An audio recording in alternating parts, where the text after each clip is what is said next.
about the liquid solution and colloidal solution, maybe colloidal solution and liquid solution. तो पहले अगर किसी का डीपीपी है, डाउट है, तो वो अपना डिस्कस कर लेंगे. मैं शेयर आपके जो स्क्रीन शेयर कर रखी है इसमें देख लें, लास्ट वाला डीपीपी है आपके पास. मैं कॉल दे रहा हूं आपको.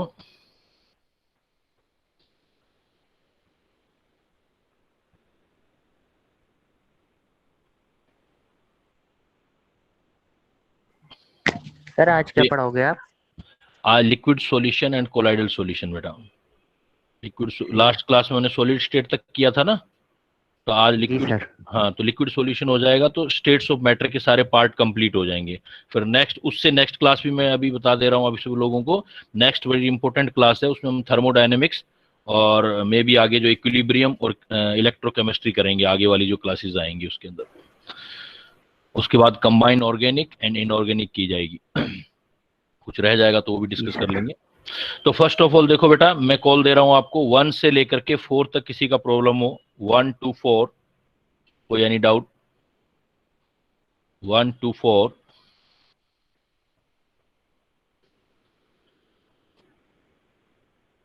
5 to 9. 5 to 9. 5 to 9. चलते जाओ फिर आगे.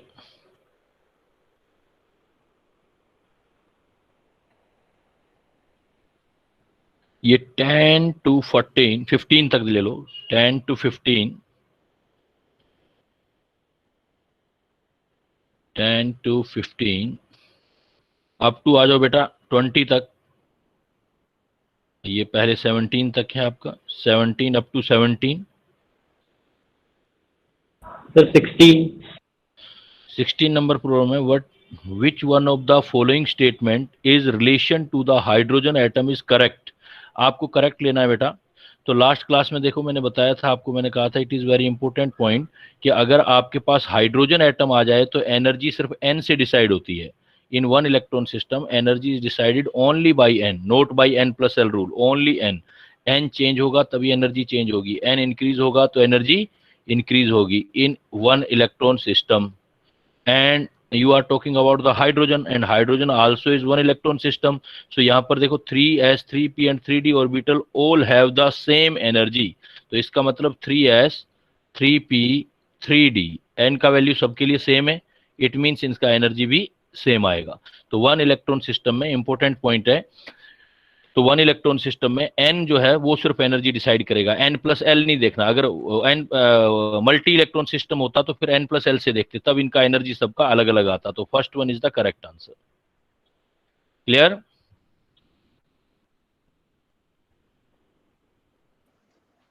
Hello, good morning sir. Madhu बोल रही हूँ. हाँ मधु, गुड मॉर्निंग. सर वो प्रेजेंटिंग जो है वो आपकी हट गई है, दोबारा आपको प्रेजेंट करना पड़ेगा. अच्छा, वो प्रेजेंट में कर देता हूँ, लेकिन एक काम करना, जो भी ज्यादा कोई हो ना उसको इमीडिएट बाहर कर देना आप. ओके ठीक है ना? Okay sir.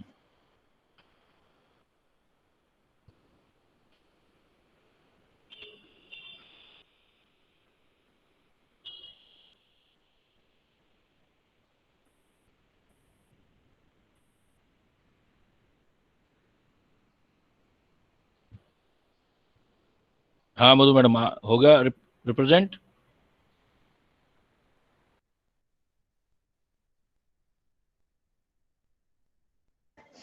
यस सर, हो गया.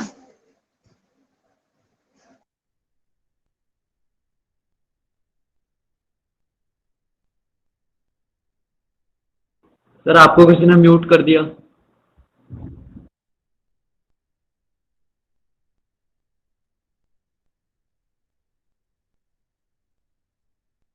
लोगों का होगा ना, मुझे क्या, मैं तो दोबारा कर लूंगा उसको, लेकिन टाइम जो चला जाएगा वो उसका के लिए कौन करेगा? उन बच्चों ने करना ही नहीं है तो तुम्हें भी नहीं करने देना है. तो बहुत अच्छे दोस्त हैं तुम्हारे वो. हेलो, सुन रहे हो अभी मेरी आवाज? Yes sir. हाँ मधु मैडम, आप सुन रहे हैं मेरी आवाज? मधु मैडम? Yes sir. हेलो, हाँ आप सुन रहे हैं ना? जो मैंने अभी कहा है कि कोई भी ऐसा हो तो जो रिमूव कर दो आप उसको, क्योंकि क्लास ओके फिर सर. डिस्टर्ब होगा. बहुत कम टाइम होता है, काफी काम करना होता है, तो फिर डिस्टर्ब होती है क्लास, है ना? ठीक है, ओके सर। नेक्स्ट बेटा, आज मैं आपसे डिस्कस करने जा रहा हूं लिक्विड सॉल्यूशन। बड़ा इजी सा चैप्टर है, आप लोगों ने 12th में भी पढ़ा होगा, उसके बाद जब प्रिपरेशन किया उसमें भी पढ़ा होगा। जहाँ पॉइंट्स आते हैं, जहाँ पर कुछ मुझे लगता है कि वहां से ज्यादा हम इजीली प्रॉब्लम सॉर्ट आउट कर सकते हैं, तो मैं वो पॉइंट्स कुछ डिस्कस कर रहा हूँ और फिर प्रॉब्लम कर रहे हैं हम उसकी। तो लिक्विड सॉल्यूशन में बेटा सबसे पहला इंपॉर्टेंट पॉइंट होता है calculation of vapour pressure. Calculation of vapour pressure. Calculation of vapour pressure में कोई भी हमारे पास वोलेटाइल कंपोनेंट होता है, for any volatile component. Volatile component समझते हैं ना, जो जो वेपर बना सकता हो, एनी वोलेटाइल कंपोनेंट, इसके लिए हम राउल्ट्स रूल लगाते हैं। और सिंपली किसी भी कैलकुलेशन करना है किसी का वेपर प्रेशर आपको, तो P S is equal to P naught और उसका मोल फ्रैक्शन, जो भी सॉल्वेंट लेते हो। सबसे बेटर वे बेटा ये होता है, किसी का भी वेपर प्रेशर निकालना है आपने, कोई भी वोलेटाइल कंपोनेंट है उसका, you want to calculate the vapour pressure of any volatile component, then it is the product of pure state में उसका वेपर प्रेशर कितना है और सॉल्वेंट का मोल फ्रैक्शन कितना है, उसको आप उससे मल्टीप्लाई कर दो, तो आपके पास वेपर प्रेशर ऑफ सॉल्यूशन आ जाएगा। बेटा ये अनम्यूट हो जाओ, कुछ आवाज सी आ रही है, बीच में डिस्टरबेंस हो रहा है। तो इसमें देखो, एक आपके पास पॉइंट ध्यान रखना है आपने कि जो भी प्योर स्टेट का वेपर प्रेशर क्या होता है, जब भी कोई बॉयल होता है लिक्विड, कोई भी लिक्विड अगर बॉयल होगा, at boiling vapour pressure of pure liquid, at boiling vapour pressure of pure liquid is equal to external atmospheric pressure, या सीधी बात कर दो आप, एटमॉस्फेरिक प्रेशर। कोई भी लिक्विड जब बॉईल हो रहा होता है तो उसका वेपर प्रेशर, लिक्विड का वेपर प्रेशर कितना होगा, प्योर लिक्विड का वेपर प्रेशर कितना होगा, जो उसके बाहर का एटमॉस्फेरिक प्रेशर होगा। यहीं से ही अपनी जो है प्रॉब्लम स्टार्ट होने लग जाती है कि कैसे हम प्रॉब्लम आएंगी और कैसे हमने उसको शॉर्ट आउट करना है। देखो मैं प्रॉब्लम के बिल्कुल फर्स्ट लेवल पे चल रहा हूं। सपोज मैं आपसे पूछूं vapour pressure of water at 373 kelvin, क्या आंसर होगा बताओ बेटा। Vapour pressure of water at 373 kelvin. 1 ATM। 1 ATM, good बेटा, बिल्कुल करेक्ट। देखो वेपर प्रेशर ऑफ वाटर कह रहे हो और 373 जो है वो बॉइलिंग टेम्परेचर है वाटर का, वाटर का बॉइलिंग पॉइंट है 100 डिग्री सेल्सियस है। जब भी वाटर बॉयल होगा तो उसका वेपर प्रेशर किसके बराबर होगा, atmospheric pressure. Even any liquid होता, कोई भी लिक्विड होता, जब वो बॉयल हो रहा होता तो उसका वेपर प्रेशर एक्सटर्नल प्रेशर के बराबर ही होता। तो इसका मतलब आप इसका आंसर देंगे 1 ATM, और 1 ATM को mm में करेंगे तो बेटा ये आ जाएगा 760 mm ऑफ मर्करी, मर्करी के 760 mm के इक्वल आएगा। अब इसी प्रॉब्लम को मैं थोड़ा सा और इंक्रीज कर देता हूं।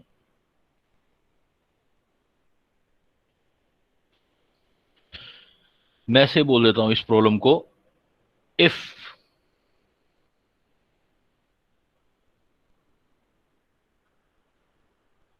One 180 gram glucose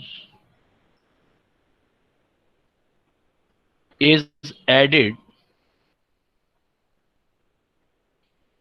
in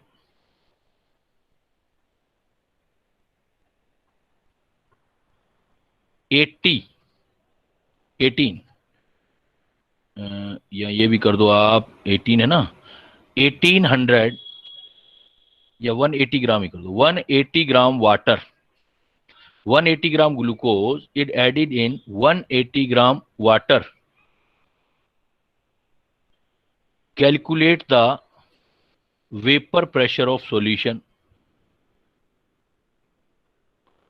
180 gram glucose is added to 180 gram water, then calculate the vapor pressure of solution at, ये भी दे दो, 373 केल्विन।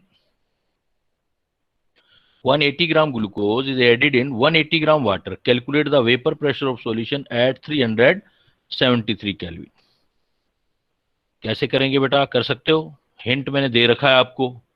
सबसे इजी वे क्वेश्चन करने का होता है। वैसे तो बहुत फार्मूले होते हैं, और भी वो फार्मूले जो हैं वो भी बताऊंगा मैं आपको। 180 gram glucose is added in 180 gram water. Calculate the vapor pressure of solution at 373 Kelvin. देखो वेरी सिंपल, क्या हमने पढ़ा कि किसी भी सॉल्यूशन में वेपर प्रेशर जो होगा, जो सॉल्वेंट है उसका प्योर स्टेट में vapour pressure into mole fraction of solvent होगा। सबसे इजी वे है, इस फार्मूले को याद कर लो, याद करना भी इजी है। हमें वेपर प्रेशर ऑफ सॉल्यूशन निकालना है, इसी का वो दूसरा फॉर्म भी है जो आप ऐसे करते हो, P naught minus P S upon P naught is equal to mole fraction of solute, वो भी इसी से ड्राइव होगा। लेकिन अगर इससे क्वेश्चन सोल्व होता है तो ये कैलकुलेशन थोड़ी लंबी रहती है, ये थोड़ी इजी हो जाती है कैलकुलेशन। तो P S is equal to P naught X solvent. तो देखो क्या बोलोगे आप, वेपर प्रेशर ऑफ सॉल्यूशन निकालना है तो पी एस हो जाएगा बेटा। पी नोट देखो टेम्परेचर क्या दे रखा है, 373 केल्विन। अब 373 केल्विन है, इट मीन पी नोट जो होगा 1 एटमोस्फेयर मतलब 760 टोर हो गया या एमएम हो गया। मोल फ्रैक्शन ऑफ सोलवेंट, सिंपल सा फार्मूला आपका आता है मोल फ्रैक्शन ऑफ सोलवेंट। तो सोलवेंट वाटर है, वाटर के मोल निकालो 180 अपॉन 18। 1 सोल्यूट के मोल 180, ग्लूकोज का मोलर मास 180 होता है, और इधर भी 180 दे रखा है अपॉन 18। तो कैलकुलेट करोगे तो ऊपर कितना आ गया आपके पास 10, इधर कितना आ गया 1, इधर आ गया 10। तो देखो टोटल कैलकुलेशन हो गया आपका 760 इंटू 10 अपॉन 11 mm। तो 760 अपॉन 11 mm। तो आप देखोगे जो वेपर प्रेशर होगा वो आपके पहले वाले 760 से कुछ कम आएगा। इसलिए सॉल्यूशन का वेपर प्रेशर हमेशा ही, vapour pressure of solution is less than, वो हमेशा लेस रहेगा बेटा, than vapour pressure of pure solvent. तो कोई भी इंप्योरिटी अगर सॉल्वेंट में मिलाते हैं तो उसका वेपर प्रेशर पहले से डाउन हो जाता है, प्रूव भी हो रहा है। जब भी ऐसे प्रॉब्लम करोगे तो इस टाइप से आपका प्रॉब्लम आएगा।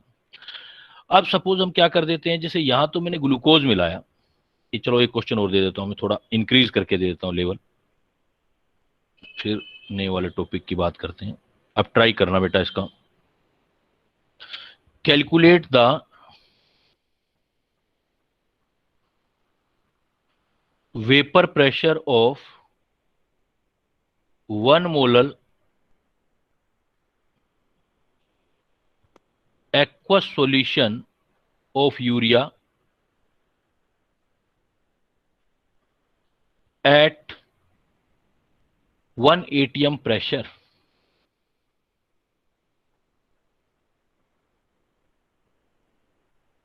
ये काफी पॉपुलर क्वेश्चन है, काफी बार पूछा ही जाता है, अभी 2016 में भी आया था। Calculate the vapour pressure of 1 molar aqueous solution of urea at 1 atm pressure. Try करो बेटा जरा, देखो क्या आता है आंसर, देखते हैं। क्योंकि ये हाथ से किया होगा, आंसर आया होगा तो एग्जाम में बाई चांस आ गया, अभी 1-2 साल नहीं आया है तो अगर रिपीट हो सकता है। और मे भी इस बार जो कह रहे हैं कि टेस्ट जो है अलग अलग सेगमेंट में हो सकते हैं, तो प्रोबेबिलिटी बढ़ जाती है क्वेश्चंस के हर टाइप के आने की, किसी न किसी में कोई ना कोई आएगा ही। तो ट्राई करो, आंसर डायरेक्ट याद रहेगा तो ईजी रहेगा आपके लिए एग्जाम में। क्या कैलकुलेशन निकाल सकते हो आप? तो 18 ATM 1 है, उसमें निकालना है बेटा आपको। ये प्रेशर जो निकालना होता है जब भी वेपर प्रेशर इन एमएम में निकालना।13.68 mm of Hg। यस बेटा बिल्कुल, आपका 13.68 है ना mm। अब एक चीज देखो, आप जिन बाकी बच्चे भी देख लो, calculate the vapour pressure of 1 molar aqueous solution है। 2 तरीके हैं कि 1 मोलेलिटी को आप डायरेक्ट लिख लो तो ज्यादा मुझे जो समझ आता है कि भाई ये हमारे लिए ज्यादा इजी है। P S is equal to P naught 1 ATM पर कह रहा है into mole fraction of solvent, mole fraction of solvent. अब मोल फ्रैक्शन ऑफ सॉल्वेंट जो आपको निकालना है, तो पीएस दो तरीके हैं, एक तो पीएस सीधा निकालो, PS is equal to P naught कितना है 180 मतलब 760 टोर या mm into mole fraction of solvent. देखो 1 मोलल एक्वा सॉल्यूशन है, एक तो तरीका है कि मोलिलिटी को एक्स सॉल्वेंट में कन्वर्ट करो, ये भी याद कर लो, ज्यादा बेटर है, स्टार्टिंग क्लासेस में डिस्कस किया होगा। Molality is equal to X solute upon X solvent into 1000 upon molar mass of solvent. या तो आप इससे निकाल लो, एक्स सोल्वेंट निकाल लो, या फिर आपको पता ही है कि 1 मोलर एक्वा सॉल्यूशन का बेसिक डेफिनेशन क्या होता है, 1 mole of solute present in 1 kilogram सोल्वेंट। तो 1 किलोग्राम सोल्वेंट है तो सोल्वेंट के मोल कितने हो गए, 1 किलोग्राम में मतलब 1000 ग्राम डिवाइडेड बाई 18, इसके मोल हो गए। और 1 मोलल एक्वा सॉल्यूशन, तो 1 मोल सोल्यूट का हो गया प्लस फिर ये 1000 अपॉन 18। तो ये क्लियर है ना, ये वैल्यू याद होगी आपको। प्योर मोलरिटी, प्योर वाटर का मोलरिटी 55.5 होता है। देन यू कैन से कि आपका फिर ये वैल्यू कैलकुलेट कर लेना। तो देखो आपको जैसे अभी एक स्टूडेंट ने बताया है, तो डायरेक्ट याद रहेगी आपको वैल्यू, और डायरेक्ट आंसर आपका एग्जाम में सोल्व करने का रिक्वायरमेंट भी नहीं रहेगा। 760 ये कितना होता है, 1000 को 18 से करते हैं तो 55.5, और ये जो होता है 1 प्लस 1000 अपॉन 50 तो 56.5, तो 56.5 है तो पीएस आ जाएगा 55.5, तो पीएस आ जाएगा। तो ये डिफरेंस है, ये डिफरेंस आया बेटा, 13.68 कम हुआ है, डिफरेंस आया है। एक्यूरेट करोगे तो यहां से पता, पीएस सॉल्यूशन पूछा है, लोअरिंग ऑफ वेपर प्रेशर कहता, देन आप ये डिफरेंस बताते 13.68 का। अब कहोगे तो ये मान लो आपका इसमें 13 कम कर दो, 760 में अप्रोक्सीमेट 14 कम कर दो, तो बाकी जो होगा वो आंसर आ जाएगा इतना एमएम।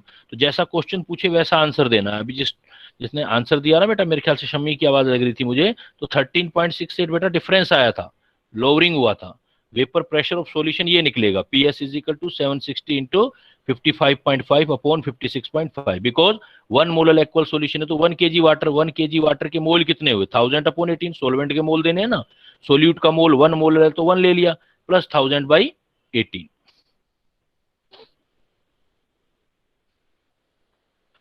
अब सपोज अगर हम दोनों ही लिक्विड ले लें, इफ बोथ आर लिक्विड, तो राउल्ट ही तो लगेगा। If both are liquid in solution, suppose आपने अभी तक पीछे देखो, मैं ग्लूकोज या कुछ ऐसा डाल रहा था, एक सॉलिड डाल रहा था, एक लिक्विड डाल रहा था। अगर हमारे पास दोनों ही लिक्विड हो तो कोई प्रॉब्लम नहीं बेटा, पी ए का वेपर प्रेशर राउट लगा लो, तो पी नोट का ए और mole fraction A. P B का प्रेशर करना है तो P naught B and X B का प्रेशर आ जाएगा। टोटल करना है, दोनों का सम कर दो, P T is equal to P A plus P B, या जिसको आप बोलते हो पी नोट ए एक्स से, वैल्यू पुट कर दो ये वाली, plus P naught B, X से एक्स बी मोल फ्रैक्शन हो जाएंगे। बट इसमें ये ध्यान रखना, जो एक्स है हियर,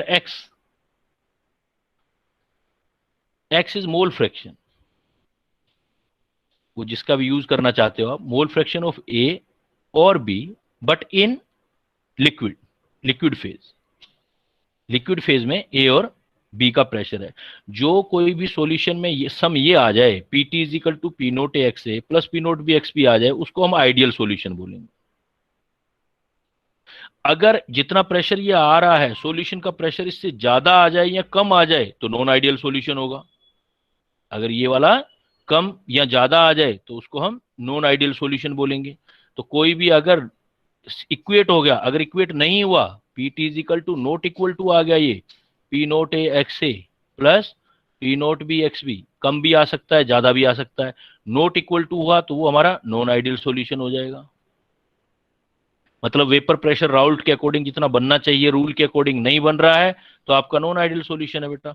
अब नॉन आइडियल में दो भी चीजें हैं, अगर पीटी ज्यादा आ रहा है, इससे जो ये बना रहे हो इससे ज्यादा आ रहा है, भाई दो ही तरीके से तो डेविएशन हो सकता है, या तो ज्यादा आ जाए या फिर आपका ये पीटी कम आ जाए, या ज्यादा आ जाए या कम आ जाए। तो वेपर प्रेशर जितना राउल्ट ने बताया उससे अगर ज्यादा आ जाएगा तो उसको आप पॉजिटिव डेविएशन बोलोगे,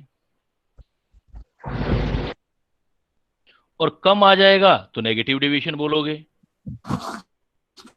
तो आइडियल सॉल्यूशन जो भी राउल्ट को फॉलो करेगा वो आपका आइडियल होगा, और उससे कम या ज्यादा होंगे तो नॉन आइडियल होंगे। ज्यादा वेपर प्रेशर बन जाएगा तो पॉजिटिव डेविएशन, कम बन जाएगा तो नेगेटिव डेविएशन।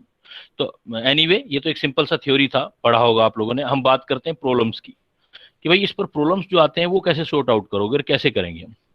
देखो एक फॉर्म क्या आती है प्रॉब्लम की, एक ऐसे प्रॉब्लम दे दिया कि उसने कह दिया कोई फॉर बाइनरी सॉल्यूशन है, for binary ideal liquid solution. अब इसमें उसने कह दिया कि सपोज टोटल प्रेशर दे रखा है सॉल्यूशन का एमएम में, कोई भी वैल्यू दे दी 119 प्लस 25 एक्स ऐसे करके दे दिया, और उसने कहा कि आप कैलकुलेट करके बताओ पी नोट ए कितना होगा और पी नोट बी कितना होगा। तो पी नोट ए बताना है बेटा, पी नोट बी बताना है। तो देखो ये आपका क्वेश्चन आ गया, सॉल्यूशन कैसे करेंगे। एक तो तरीका है कि पूरी ऊपर वाली इक्वेशन को इस इक्वेशन के अकॉर्डिंग लेके आए। एक मैं आपको हिंट बता रहा हूं, जब भी ऐसा प्रॉब्लम आ जाए हमें कैलकुलेशन कम करनी हो तो दिखा सीधा सा देखो इधर केस किसका दे रखा है, एक्स ए दे रखा है, तो क्लियर कट है कि ये वैल्यू पी नोट बी की होगी, ये वैल्यू डायरेक्ट शॉर्ट आउट हो जाएगा, ये पी नोट बी की। यहां एक्स ए दे रखा है तो उसके साथ जो है ये पी नोट ए और पी नोट बी का डिफरेंस है, डायरेक्ट सोल्व हो जाएगा। मतलब मैं अगर इक्वेशन देखते ही आंसर निकालना चाहूं, देखो विदाउट कैलकुलेशन, कैलकुलेशन जो है सब गायब हो गया, तो जो यहां वैल्यू है पी नोट बी का, तो पी नोट बी का डायरेक्ट आंसर आ गया, पी नोट बी 119 mm आ जाएगा। और जो ये रखा हुआ है ये इसमें ऐड कर देना तो पी नोट ए आ जाएगा, ये वाला इसमें ऐड कर देना सीधा सा 119 प्लस 25 हो गया आपका क्वेश्चन। करना चाहो तो कर लोगे कंप्लीटली, लेकिन एग्जाम में आपको जल्दी क्वेश्चन करना है तो यहीं से सीधा हो गया। सोल्व करोगे तो सोल्व करने का भी तरीका है, लेकिन ये आपके पास एक क्वेश्चन की डायरेक्ट सॉल्यूशन, एक सेकंड में एक क्वेश्चन कैसे सोल्व करते हैं उसका तरीका आ गया आपके पास। करना चाहोगे तो देखो ऐसे आएगा, P T is equal to P naught A X A plus P naught B, X B होगा।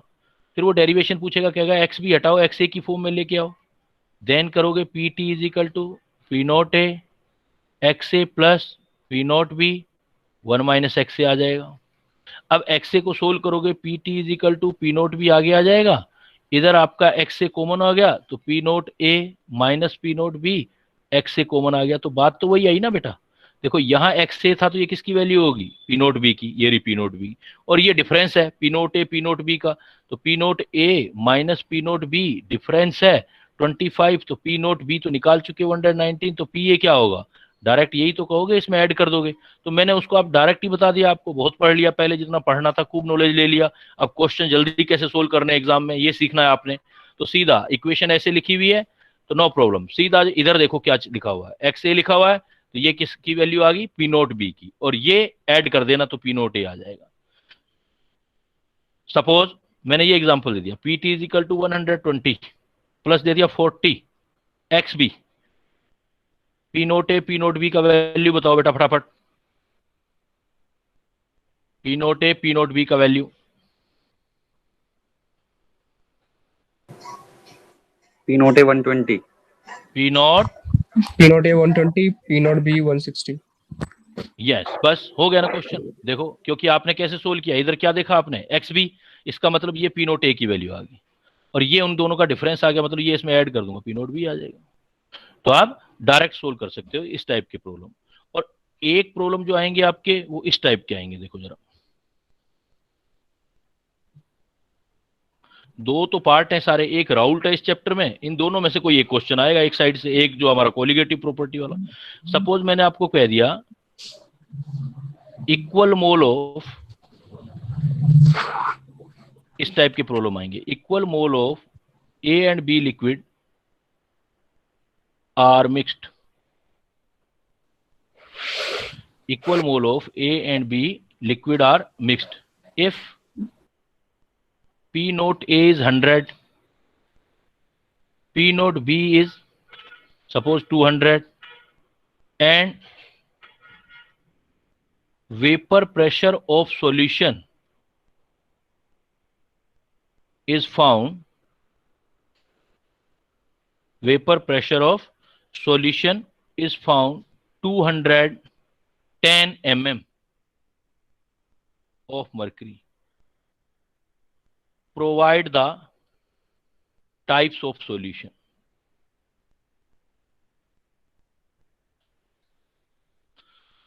Provide the types of solution.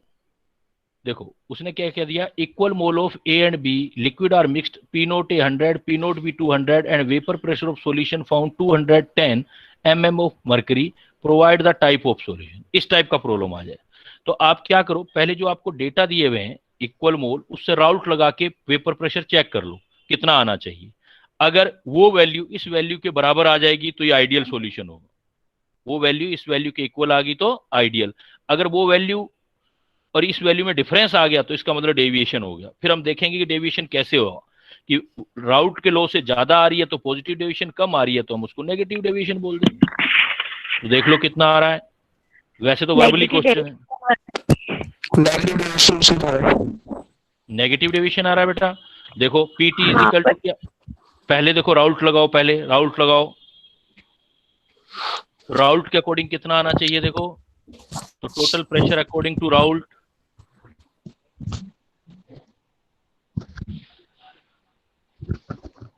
PT is equal to P naught X से plus P naught B X भी होना चाहिए था।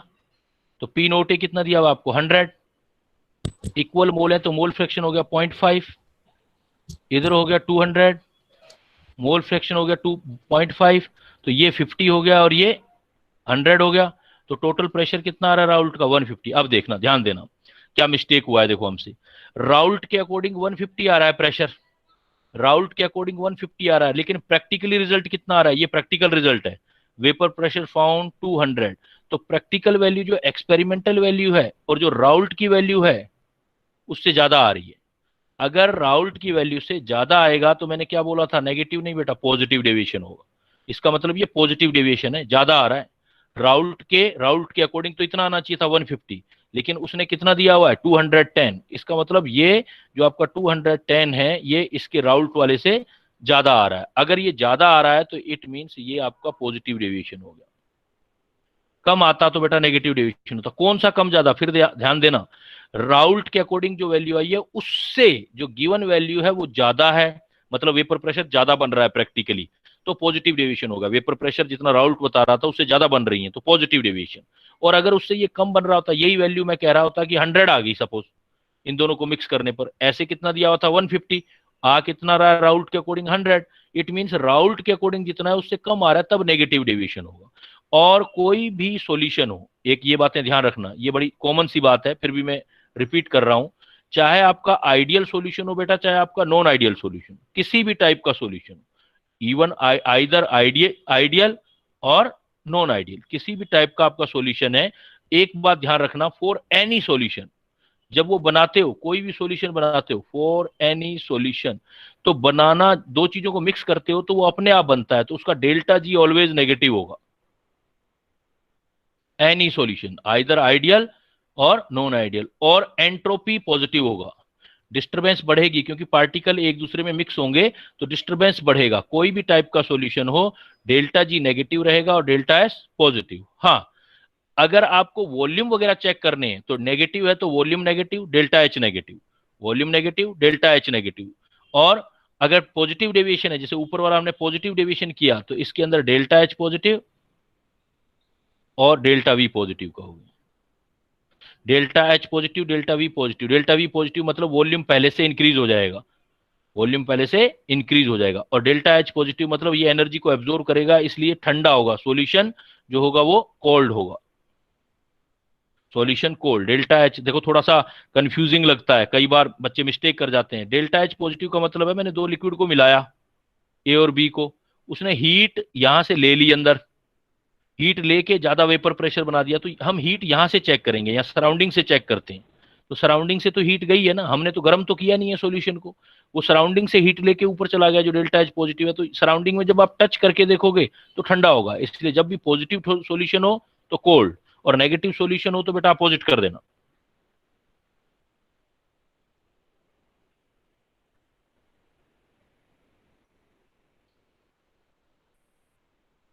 फिर जहां भी non ideal solution होते हैं, सपोज कोई भी नॉन आइडियल सॉल्यूशन हो, नॉन आइडियल सॉल्यूशन बेटा या तो पॉजिटिव होगा या फिर नेगेटिव होगा। या पॉजिटिव होना चाहिए, नेगेटिव डेविएशन शो करना चाहिए। अब देखो इसके अकॉर्डिंग हम सोचते हैं, सपोज वो पॉजिटिव डेविएशन शो करता है, एक एग्जांपल लेते हैं, कोई सॉल्यूशन बनाया है बी का और वो पॉजिटिव डेविएशन शो कर रहा है। पॉजिटिव डेविएशन का मतलब सपोज ए का वेपर प्रेशर ये है पी नॉट ए और बी का ये है पी नॉट बी, कुछ भी दोनों को मिलाएं तो दोनों का वेपर प्रेशर से लाइन के अकॉर्डिंग आना चाहिए था, राउल्ट के अकॉर्डिंग। तो बट हुआ क्या, राउल्ट के अकॉर्डिंग आया नहीं और उसने पॉजिटिव दिखाया, राउल्ट से ज्यादा दिखाया। तो एक जगह जब आप देखोगे बेटा जहां पर वेपर प्रेशर मैक्सिमम आएगा एक कंपोजिशन पे, ये जो पॉइंट है इस पर वेपर प्रेशर मैक्सिमम है। तो जब पॉजिटिव डेविएशन होगा तो राउल्ट के अकॉर्डिंग हमेशा वेपर प्रेशर ज्यादा बनने हैं, लेकिन एक ऐसा पॉइंट आएगा जहां वेपर प्रेशर मैक्सिमम होगा और वेपर प्रेशर और बॉइलिंग पॉइंट बिल्कुल एक दूसरे के उल्टा होते हैं। तो यही चीज अगर मैं यही ग्राफ इसी के लिए टेम्परेचर के साथ बनाऊं, काफी इंपॉर्टेंट पॉइंट है बेटा, ये भी ध्यान देना, टेम्परेचर और मोल फ्रैक्शन के बीच बनाऊं, तो जिसका वेपर प्रेशर कम है, ये ग्राफ जिसका वेपर प्रेशर कम है उसका टेम्परेचर ज्यादा आएगा, और जिसका टेम्परेचर ज्यादा है उसका जिसका वेपर प्रेशर ज्यादा है वो कम आएगा। तो ये ग्राफ बिल्कुल उल्टा दिखाई देगा ऐसे।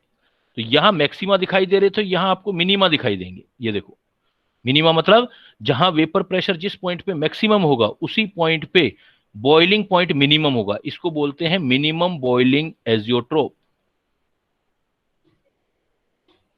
Minimum boiling azeotrope. तो ये भी ध्यान रखना, अगर पॉजिटिव डेविएशन है तो बॉइलिंग पॉइंट मिनिमम आएंगे,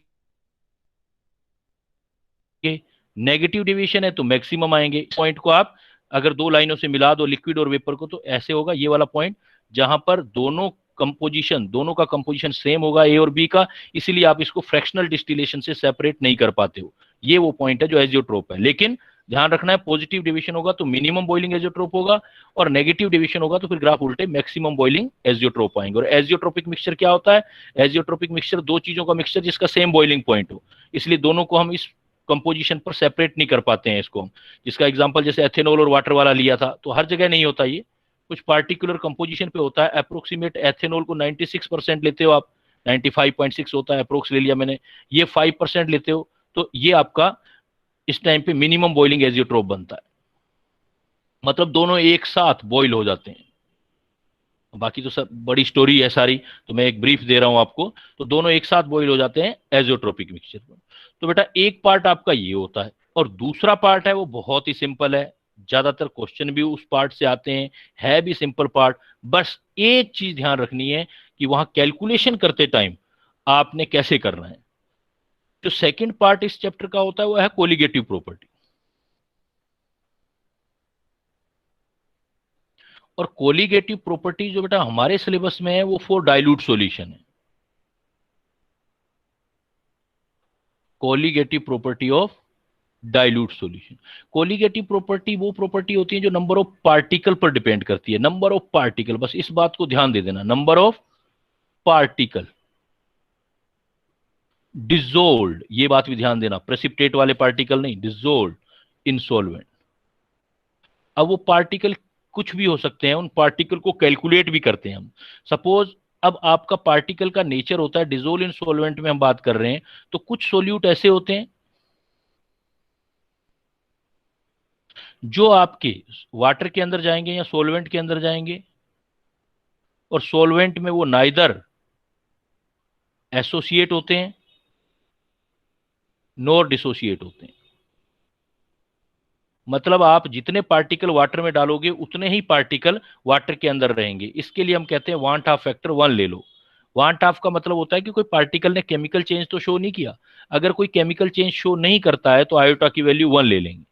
दूसरा पॉइंट हो सकता है कि इसमें एग्जाम्पल ध्यान रखो, जैसे जो भी अल्कोहल है, जैसे इथाइलिन ग्लाइकोल, तो अल्कोहल वाटर में ना तो एसोसिएट होते हैं ना डिसोसिएट होते हैं। Ethylene glycol, glucose, sucrose, urea, ये जो है वाटर के अंदर, इवन आपने पढ़ा होगा कार्बोहाइड्रेट में कि सुक्रोज ग्लूकोज और फ्रक्टोज में टूटता है, लेकिन वो तब टूटता है जब उसमें कुछ एसिड डालते हैं, एसिड कैटालाइज रिएक्शन होती है। अगर सीधा वाटर में सुक्रोज डालोगे तो ना डिसोसिएट होगा ना एसोसिएट होगा। दूसरे कुछ ऐसे पार्टिकल होते हैं सोल्यूट के जो सोलवेंट में जाते ही डिसोसिएट हो जाते हैं। डिसोसिएट का मतलब अंदर जाके बढ़ जाएंगे पार्टिकल, तो इसके लिए आयोटा आप ऐसे निकालोगे, iota is equal to 1 minus alpha plus N alpha, N को मल्टीप्लाई करोगे, एन का मतलब कितना पार्टिकल है, एन पार्टिकल पर स्पीसीज। जैसे मान लो NaCl लिया तो 2 पार्टिकल हो जाएंगे एन, K2SO4 लिया तो 3 पार्टिकल हो जाएंगे, और अल्फा होगा डिग्री ऑफ डिसोसिएशन। सबसे इंपॉर्टेंट पार्ट बेटा यही है जो अभी बता रहा हूं मैं, ये क्लियर तो कंपटीशन का क्वेश्चन क्लियर। तो आयोटा जब डिसोसिएट हो रहा हो तो इससे निकालेंगे 1 minus alpha plus N alpha. जो चीजें मतलब केमिस्ट्री भी ध्यान होनी चाहिए और ये फार्मूला भी याद होना चाहिए कि हमें पता होना चाहिए कि कौन सी चीज कहां जाके डिसोसिएट हो रही है या नहीं हो रही है। और इसी टाइप से अगर सोल्यूट एसोसिएट होते हैं तो ये एन का डिवाइड कर देना, पार्टिकल कम हो जाएंगे, 1 minus alpha plus alpha by N. यहां एन मल्टीप्लाई कर रहे हो अल्फा से, यहां डिवाइड कर रहे हो। मैं एक एग्जांपल भी शेयर कर देता हूं।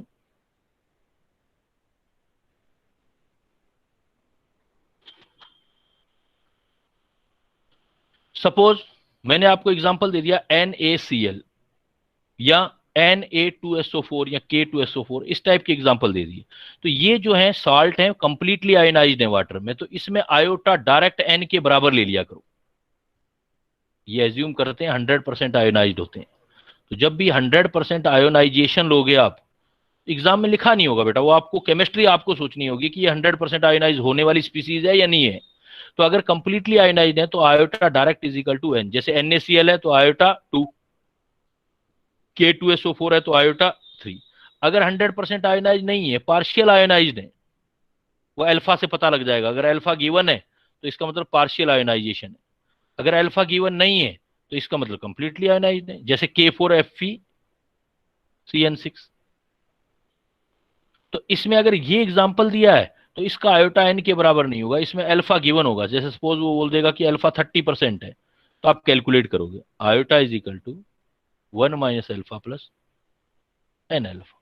तो iota is equal to 1, alpha 30%, 30/100 0.3, N की वैल्यू देखो 4 पोटेशियम, ये कॉम्प्लेक्स आयन है ये वाला, 4 पोटेशियम और FeCN6 मतलब 5 हो गया अल्फा, एन 0.3, तो कैलकुलेट कर लोगे इसमें। अब ये एग्जांपल जरा देखना, एसिटिक एसिड। एसिटिक एसिड अगर वाटर में डालोगे तो डिसोसिएट होगा, मतलब फार्मूला लगाओगे iota is equal to 1 minus alpha plus N alpha. बहुत सारी बातें हैं, कितने बड़े बड़े चैप्टर हैं देखो, फिर भी जितना सोच सकते हैं हम सोचें। एसिटिक एसिड, यही एसिटिक एसिड अगर बेंजीन में डालोगे तो सोलवेंट का फर्क पड़ गया। बेंजीन में डाइमराइज होता है, हाइड्रोजन बॉन्डिंग वाला कॉन्सेप्ट पढ़ा है आपने। तो आयोटा इज इक्वल टू निकालोगे तो फार्मूला लगाओगे 1 minus alpha plus alpha by N. That's why I am saying you कि आपको केमिस्ट्री का नॉलेज होना चाहिए। आयोटा तो फार्मूला याद कर लोगे, लेकिन केमिस्ट्री का नॉलेज होना चाहिए कि एसिटिक एसिड को अगर वाटर में डालते हो तो डिसोशिएट होता है, जैसा आपने इक्विलिब्रियम वाले चैप्टर में पढ़ा है 1 माइनस अल्फा अल्फा। लेकिन इसी को बेंजीन में डालोगे तो ये डाइमराइज होता है, बेंजीन के अंदर इसका डाइमराइजेशन होता है। तो दोनों केसेस में क्या फार्मूला लगना है ये आपने ध्यान देना है। बाकी सिंपल बात है, बस ये चीज समझने वाली है। बाकी जो है वेरी सिंपल थिंग्स कि आपने कैलकुलेट कैसे करना है। जो भी प्रॉपर्टी आपका डिपेंड करता है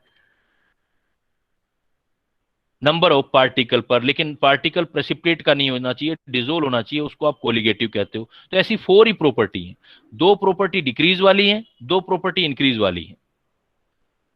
तो 2 प्रॉपर्टी डिक्रीज वाली जो है वो है आपका लोअरिंग ऑफ वेपर प्रेशर,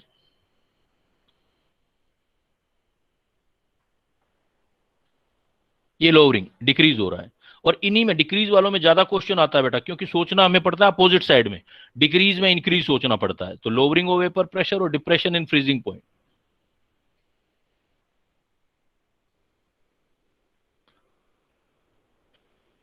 ये दोनों जो होते हैं जो लोअर हैं, लोअरिंग का मतलब भी कम होना होता है, डिप्रेशन का मतलब भी कम होना होता है। तो फ्रीजिंग पॉइंट, जब हम कोई सोल्यूट पार्टिकल किसी सोलवेंट में मिलाते हैं तो फ्रीजिंग पॉइंट कम होता है, वेपर प्रेशर भी कम होते हैं। तो जब भी कैलकुलेट करो तो relative lowering of vapour pressure calculate करना है तो PS upon P naught minus PS upon P note लेते हो। तो आप सोल्यूट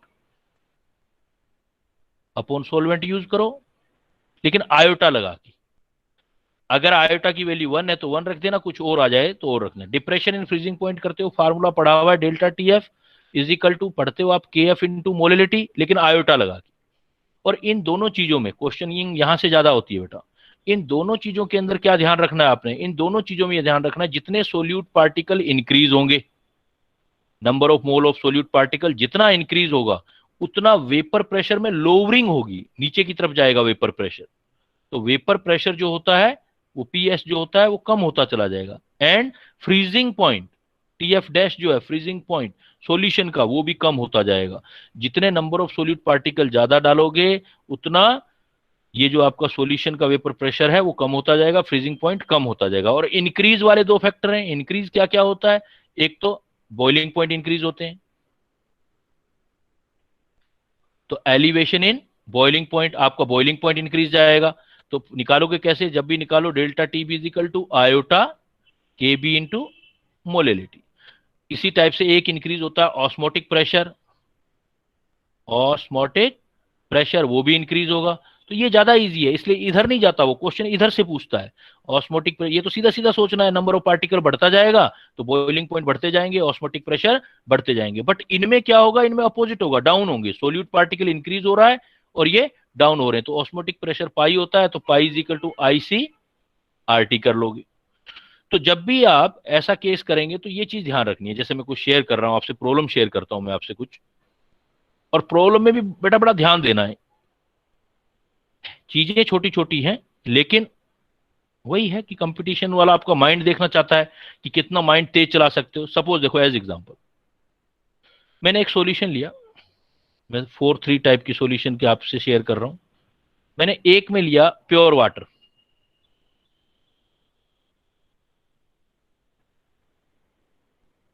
सपोज सेम अमाउंट लिया, इधर भी प्योर वाटर, इधर भी सेम अमाउंट ले लिया वाटर का। अब इस वाटर को मैंने प्योर रहने दिया, इसमें मैंने 1 मोलर जो है वो यूरिया डाल दिया, और इसमें 1 मोलर NaCl डाल दिया। इसका फ्रीजिंग पॉइंट नोट किया सभी का।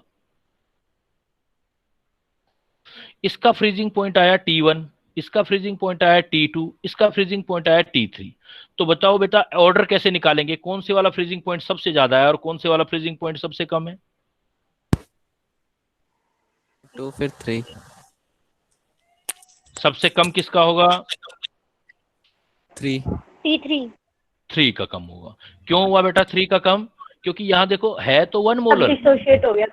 हाँ बिल्कुल बेटा, डिसोशिएट हो गया। तो आप कैलकुलेट कैसे करोगे भाई? आपने फ्रीजिंग पॉइंट का फार्मूला तो पढ़ रखा है, delta T F is equal to K F into molality, लेकिन आयोटा लगा के मोलिलिटी लेना है, आईएम निकालना है सबका। तो यहां तो कुछ डाला ही नहीं है, तो आईएम लोगे ही नहीं, आईएम है ही नहीं, जो फ्रीजिंग पॉइंट आएगा ही आएगा। डिक्रीज तो इन दोनों में होगा।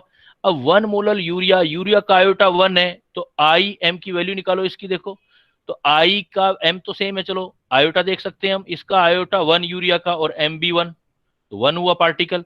लेकिन यहां देखो NaCl है तो कंप्लीटली आयनाइज्ड होगा, तो 1 आयोटा 2 तो 2 हो गया।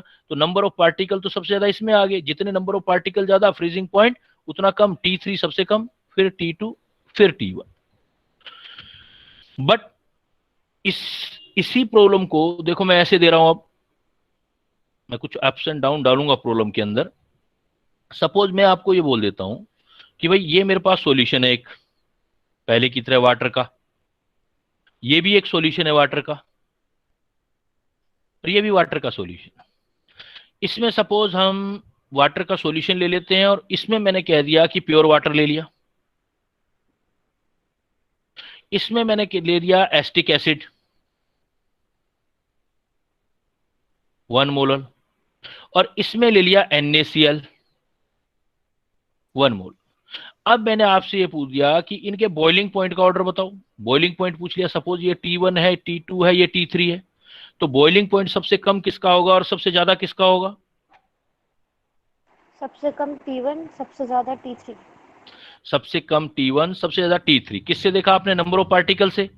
जिसमें नंबर ऑफ पार्टिकल ज्यादा होंगे वो ज्यादा होगा। जैसे बॉइलिंग पॉइंट है तो आप डेल्टा टीबी से निकालोगे ना बेटा, TB is equal to iota K B into molality. तो आई और एम देखना है, तो ये तो प्योर वाटर है, प्योर वाटर में जैसे सोल्यूट डालेंगे तो वेपर प्रेशर कम होने लगेंगे तो बॉइलिंग पॉइंट बढ़ जाएगा। तो ये तो क्लियर हो गया कि ये दोनों इससे ज्यादा है, T1 से ज्यादा है T2 T3। अब देखो एसिटिक एसिड भी 1 मोलर है और ये भी 1 मोलर है, इसका आयोटा 1 और 2 के बीच में रहेगा क्योंकि 100% डिसोसिएशन तो है नहीं, एक पार्टिकल डालोगे तो 1 से ऊपर और 2 से नीचे रहेगा, लेकिन ये तो 100% डिसोसिएटेड है, आयोटा 2 रहेगा। तो ये तो क्लियर कट है कि इसका आयोटा सबसे ज्यादा हो गया। तो इसका मतलब इन दोनों में सोल्यूट पार्टिकल इसके अंदर ज्यादा हुए, तो T1 से ज्यादा T2, T2 से ज्यादा T3।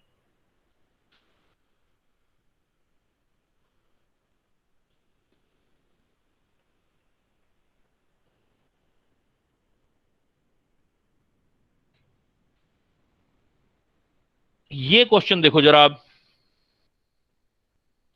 मैंने कह दिया आपके पास ये एक सॉल्यूशन है वाटर का, ये भी एक सॉल्यूशन है और ये भी एक सॉल्यूशन।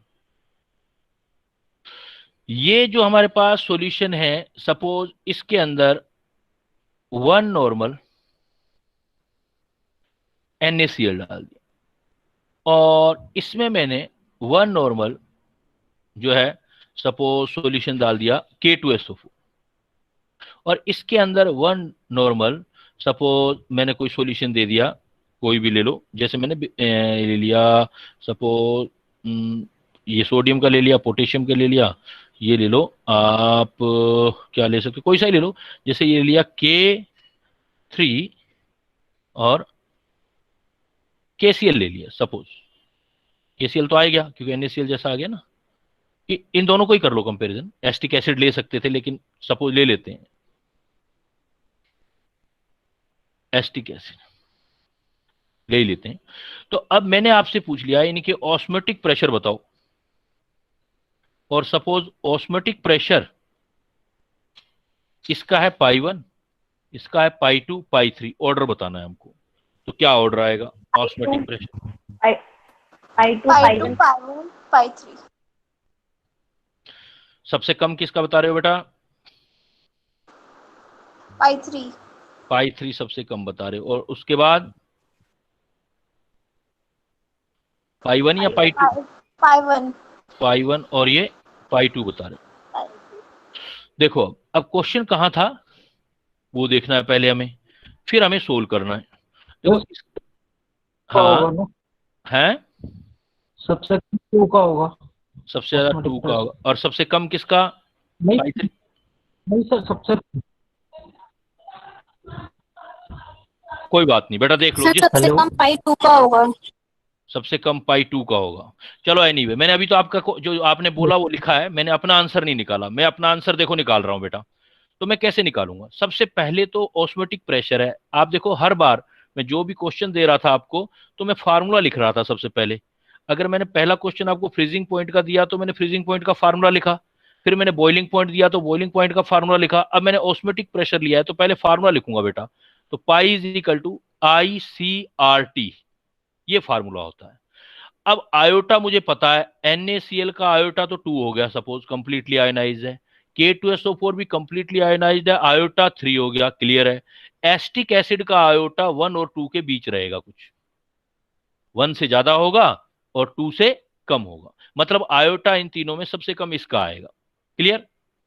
आयोटा सोल हो गया बेटा। दूसरा देखो, जो आप ऑस्मोटिक प्रेशर निकालते हो उसका फार्मूला लिखते हो ICRT, और C क्या होता है? कॉन्सेंट्रेशन। और कौन सी वाली कॉन्सेंट्रेशन होती है? तो मोलरिटी होती है बेटा, क्योंकि मोल पर लीटर में लेते हो, मोलरिटी होता है। तो लेकिन क्वेश्चन में क्या गिवन था? देखो नॉर्मेलिटी, इसका मतलब मुझे कन्वर्जन भी करना पड़ेगा। तो मोलरिटी को नॉर्मेलिटी में कन्वर्जन करते हैं तो क्या फार्मूला होता है? Normality is equal to molarity into N factor. तो इसका मतलब मुझे तो हमें तो मोलरिटी चाहिए, तो मोलरिटी की जगह क्या लिख सकते हैं? n upon N factor. देखो क्वेश्चन कहां पहुंच गया। अब मुझे पहले मोलरिटी में भी कन्वर्ट करना पड़ेगा, तभी तो सही आंसर पर पहुंचूंगा ना। तभी तो मैं कह रहा था मैं हर किसी में एक लेवल इंक्रीज करता जा रहा हूं क्वेश्चन का। अब ये पहुंच गया, तो इसका मतलब हर किसी का पाई निकालने के लिए pi is equal to I, C की जगह मुझे लिखना पड़ेगा normality upon N factor RT। Suppose RT के बारे में कुछ नहीं दे रखा तो मुझे ये तो सोल्व करना ही पड़ेगा। तो पहले वाला π1c करेंगे। तो आयोटा की वैल्यू क्या थी पहले? सबसे पहला सॉल्यूशन किसका लिया था? NaCl का। NaCl के लिए आयोटा कितना है बेटा? 2।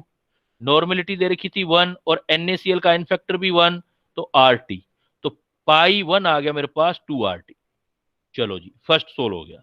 अब मैं सेकंड सोल्व करूंगा पाई 2, तो पाई 2 के लिए देखो आयोटा की वैल्यू थी, कितना आया था वो 3, और नॉर्मेलिटी 1 है और K2SO4 था तो n फैक्टर 2 हो गया RT। तो अब मेरे पास पाई 2 कितना आ गया, देखो पाई 2 आ गया 3/2 मतलब 1.5 RT। Very interesting. इसका मतलब जो डायरेक्ट आंसर दिख रहा था वो आंसर नहीं आया। पाई 1 पाई 2 से बड़ा हो चुका है, देखो पाई 1 पाई 2 से बड़ा हो चुका है, ये 2RT है, 15 RT। अब मैंने एक तीसरा और डाल दिया था पाई 3। अब पाई 3 में आयोटा की वैल्यू 1 और 2 के बीच रहेगी, 1 और 2 के बीच रहेगी, और नॉर्मेलिटी कितनी है 1, नॉर्मेलिटी इसका 1 था, और CH3COH है तो इसका n फैक्टर भी 1, तो RT, तो इसका मतलब ये 1 और 2 RT के बीच में रहेगा, लेकिन ये क्लियर है 2 से कम रहेगा। अब 1.5 से कम भी हो सकता है और ज्यादा भी हो सकता है, कितना भी आ सकता है, वो जब तक हमें क्या नहीं दे, वो आपको कंडीशन नहीं देगा तब तक आप डिसाइड नहीं कर सकते। तो अभी हम जो आंसर दे सकते हैं वो तो क्लियर कट है कि पाई 1 सबसे ज्यादा हो गया, और पाई 2 पाई 3 अभी डिसाइड नहीं कर पाएंगे हम, पाई 2 पाई 3, क्योंकि पाई 3 पाई 2 से कम भी हो सकता है, ज्यादा भी हो सकता है, 1.2 पे डिसाइड करेगा, लेकिन ये क्लियर हो गया कि पाई 1 आ गया। अब आपको थर्ड वाला, इसीलिए मैंने थर्ड वाला लास्ट में मेंशन किया था, इसको क्लियर करने के लिए क्या करना पड़ेगा, देखो अब आपको ये बताना पड़ेगा कि कितना परसेंट डिसोसिएशन हुआ है। सपोज मैं आपको बता देता हूं कि ये 50% डिसोसिएशन है, 50% डिसोसिएशन है, तो आयोटा निकालो। Iota is equal to 1 minus alpha plus N alpha. I is equal to alpha की वैल्यू 0.5, एन की वैल्यू 2 पार्टिकल, CH3CO नेगेटिव और H पॉजिटिव, तो 2 इंटू 0.5, तो ये हो गया 0.5 और ये हो गया 1, तो कितना आ गया बेटा 1.5। अगर ये 50% डिसोसिएशन होगा तब भी 1.5 आएगा। 1.5 का मतलब, इधर आ जाओ, 1.5 का मतलब इसका भी 1.5, तो अगर ये 1.5 है तो ये दोनों बराबर होंगे। अगर ये पाई 3 1.5 से कम आता तो नीचे चला जाएगा, मतलब without calculation is nothing, we can't predict without calculation. तो कैलकुलेशन बेटा मस्ट है, कैलकुलेशन बेस पर ही वो क्वेश्चन देगा, कि सीधा नहीं बताना कि भाई देखो यहाँ गलती क्या हो सकती थी, नॉर्मेलिटी वाली। हम अगर सीधा आयोटा से सिर्फ एक्सप्लेन करते तो कंसंट्रेशन डाल के करते तो गलत आता, तो इसका मतलब ये आंसर जो हमारा इस हिसाब से नहीं दे पाएंगे और इस हिसाब से निकाल के हम देंगे। एक क्वेश्चन और दे रहा हूं मैं आपको इस पर, अब ट्राई करना, ऐसा ही कुछ डालूंगा मैं, देखो कुछ प्रॉब्लम, ऐसी प्रॉब्लम तो होती है गूगली सी डाल देता है वो, हम उधर सोच ही नहीं पाते, जल्दी जल्दी में हम कहते हैं यार बड़ा इजी क्वेश्चन आ गया बस फटाफट कर दो, लेकिन उसने एक छोटा सा चेंज कर दिया, कंसंट्रेशन की जगह नॉर्मेलिटी डाल दी, नॉर्मेलिटी डालते ही सब कुछ मामला चेंज हो गया। अब देखो सपोज मैं 2 ही सॉल्यूशन लेता हूं, एक सॉल्यूशन ये लिया, एक सॉल्यूशन मैंने ये लिया, एक में वाटर है, दूसरे में वाटर का सॉल्यूशन है। अब वाटर के सॉल्यूशन में ऑलरेडी क्या था कि KI प्रेजेंट था, सपोज 2 KI प्रेजेंट थी। अब इस सॉल्यूशन का मैंने जो है फ्रीजिंग पॉइंट निकाल रखा था, इसका फ्रीजिंग पॉइंट था T1। अब मैंने इसी सॉल्यूशन में जो 2 KI है, इसी सॉल्यूशन में HgI2 को मिक्स कर दिया, इसका आया फ्रीजिंग पॉइंट T2। तो फ्रीजिंग पॉइंट में दोनों में बताना है कि फ्रीजिंग पॉइंट बढ़ेगा या घटेगा। अगर हम HgI2 मिला देते हैं तो फ्रीजिंग पॉइंट इंक्रीज होगा या डिक्रीज होगा, देखो इंक्रीज होगा। हाँ बेटा इंक्रीज होगा। उसका रीजन देखो, दिखने में ऐसा लग रहा है कि पहले पार्टिकल हैं और पार्टिकल मिला रहे हैं हम, और पार्टिकल मिला रहे हैं तो इधर पार्टिकल इंक्रीज होने चाहिए, जितने पार्टिकल इंक्रीज होंगे फ्रीजिंग पॉइंट डाउन होना चाहिए, तो T2 कम होना चाहिए। लेकिन ऐसा नहीं है, क्योंकि मैंने वेरी बिगिनिंग आपको ये बोला था कि नंबर ऑफ पार्टिकल डिसोल्व्ड मतलब प्रेसिपिटेट के पार्टिकल काउंट नहीं किए जाते हैं। तो अब आप देखोगे स्टार्टिंग में था 2 KI, तो अब थोड़ा प्रैक्टिकली सोचो, 2 KI का मतलब 2 पोटेशियम और प्लस 2 I नेगेटिव आयन, तो हमारे पास टोटल तो 4 पार्टिकल हो गए, लेकिन आपने 4 पार्टिकल में सपोज 2Ki में Hgi2 मिला दिया, तो जैसे Hgi2 मिलाओगे तो ये तो बन जाएगा K2Hgi4, एक कॉम्प्लेक्स बन जाएगा नेशनल रिएजेंट वाला। इनऑर्गेनिक में चले जाओ, कोऑर्डिनेशन केमिस्ट्री में चले जाओ, K2Hgi4 national reagent with KOH डाल दूंगा तो नेशनल हो जाएगा। अब K2Hgi4 है, ये तो 2K पॉजिटिव दे देगा और एक कॉम्प्लेक्स आयन दे देगा। इवन मैंने पार्टिकल डाले फिर भी ओवरऑल रिएक्शन होकर पार्टिकल कम हो गए, कॉम्प्लेक्स फॉर्मेशन हो गया, कॉम्प्लेक्स फॉर्मेशन हो गया। 2KHgI4 कितना पार्टिकल हो गया? 3। तो पहले पार्टिकल कितने थे? 4। इवन डाल दिया मैंने इसके अंदर Hgi2 को, देन भी पार्टिकल कम हो गया 3। तो जिसमें पार्टिकल ज्यादा होंगे उसका फ्रीजिंग पॉइंट कम होगा, जिसमें पार्टिकल ज्यादा होंगे। तो जैसे जैसे नंबर ऑफ पार्टिकल इंक्रीज होता है तो फ्रीजिंग पॉइंट तो कम होता है। तो इसमें फ्रीजिंग पार्टिकल हो गए 4 और इसमें पार्टिकल हो गए 3। तो जिसमें पार्टिकल कम होंगे, मैं ये भी तो बोल सकता हूं, अगर लेस होगा उसका फ्रीजिंग पॉइंट ज्यादा होगा, तो T1 से T2 ज्यादा आ जाएगा। ऐसे बॉइलिंग पॉइंट कहता, तो जो डायरेक्ट हमें दिख रहा है उसकी बजाय हमारे बेटा आंसर अलग आते, डिफरेंट टाइप के आंसर हमारे पास आते। तो ये हमारे ऐसे कुछ प्रॉब्लम्स हैं जो मतलब आते हैं और उन पर स्पेशली ध्यान देना होता है कि कहां हम कैसे करें।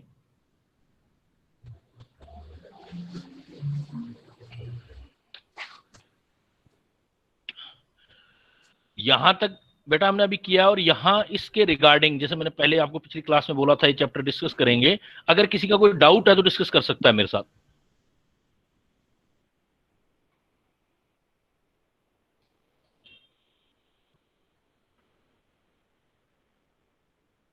नहीं तो अपने अकॉर्डिंग तो मैं बता ही रहा हूं आपको, अगर आपका कोई डाउट हो तो डिस्कस कर सकते हो बेटा। सर एक जो कुकिंग वाला क्वेश्चन आता है कि ठीक है बेटा, बताता हूँ। हाँ समझ गया मैं, आई गेट योर पॉइंट। कि इसमें देखो एक चीज ध्यान रखना कि जो कुकिंग है, कुकिंग डिपेंड करती है बॉइलिंग टेम्परेचर पर। उसका टाइम जो होता है, कुकिंग टाइम डिपेंड करता है बॉइलिंग टेम्परेचर पर। अगर आपके बॉइलिंग टेम्परेचर मतलब बॉइलिंग पॉइंट ज्यादा होंगे तो कुकिंग टाइम कम होगा।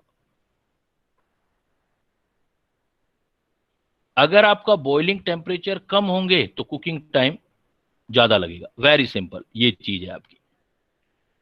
अब सपोज हम क्या करते हैं कि हम किसी हिल पर चले जाते हैं।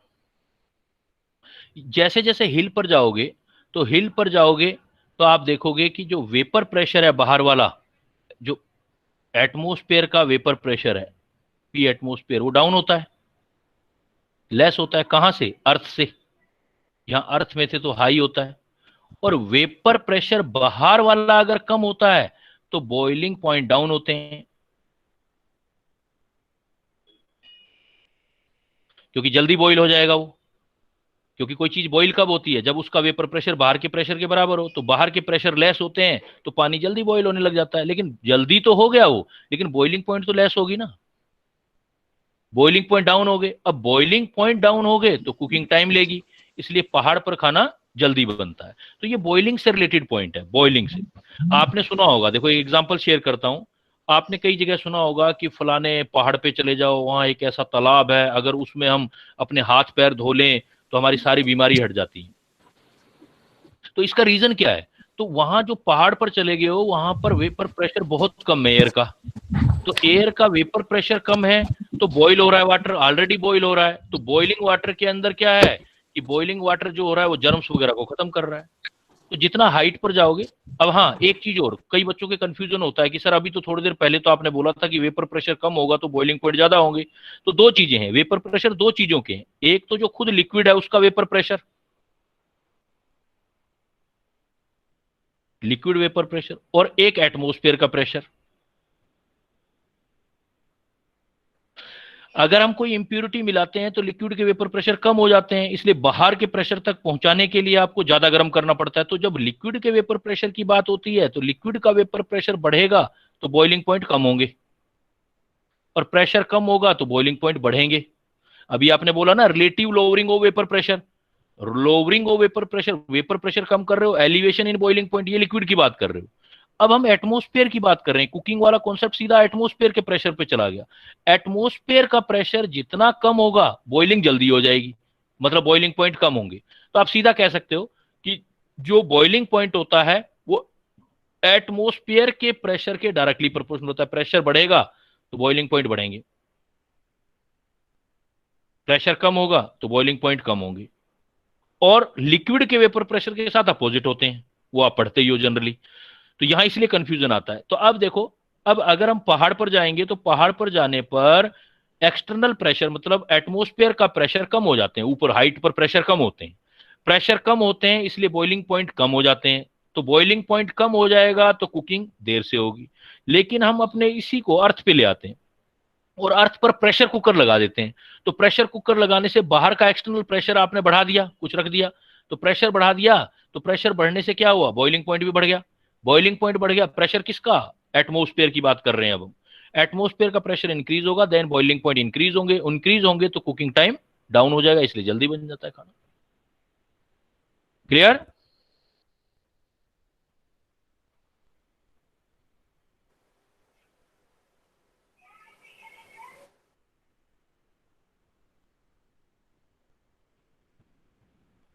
नेक्स्ट देखो बेटा, फिर मैं आगे चल रहा हूं।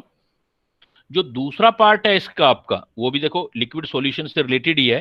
जो दूसरा पार्ट है जो सरफेस केमिस्ट्री बोलते हो, कोलाइडल सॉल्यूशन होते हैं, तो उसमें आपसे ज्यादा बातें नहीं करूंगा, सिर्फ इंपॉर्टेंट पॉइंट्स है वो बात करूंगा। तो उसमें दो पार्ट है,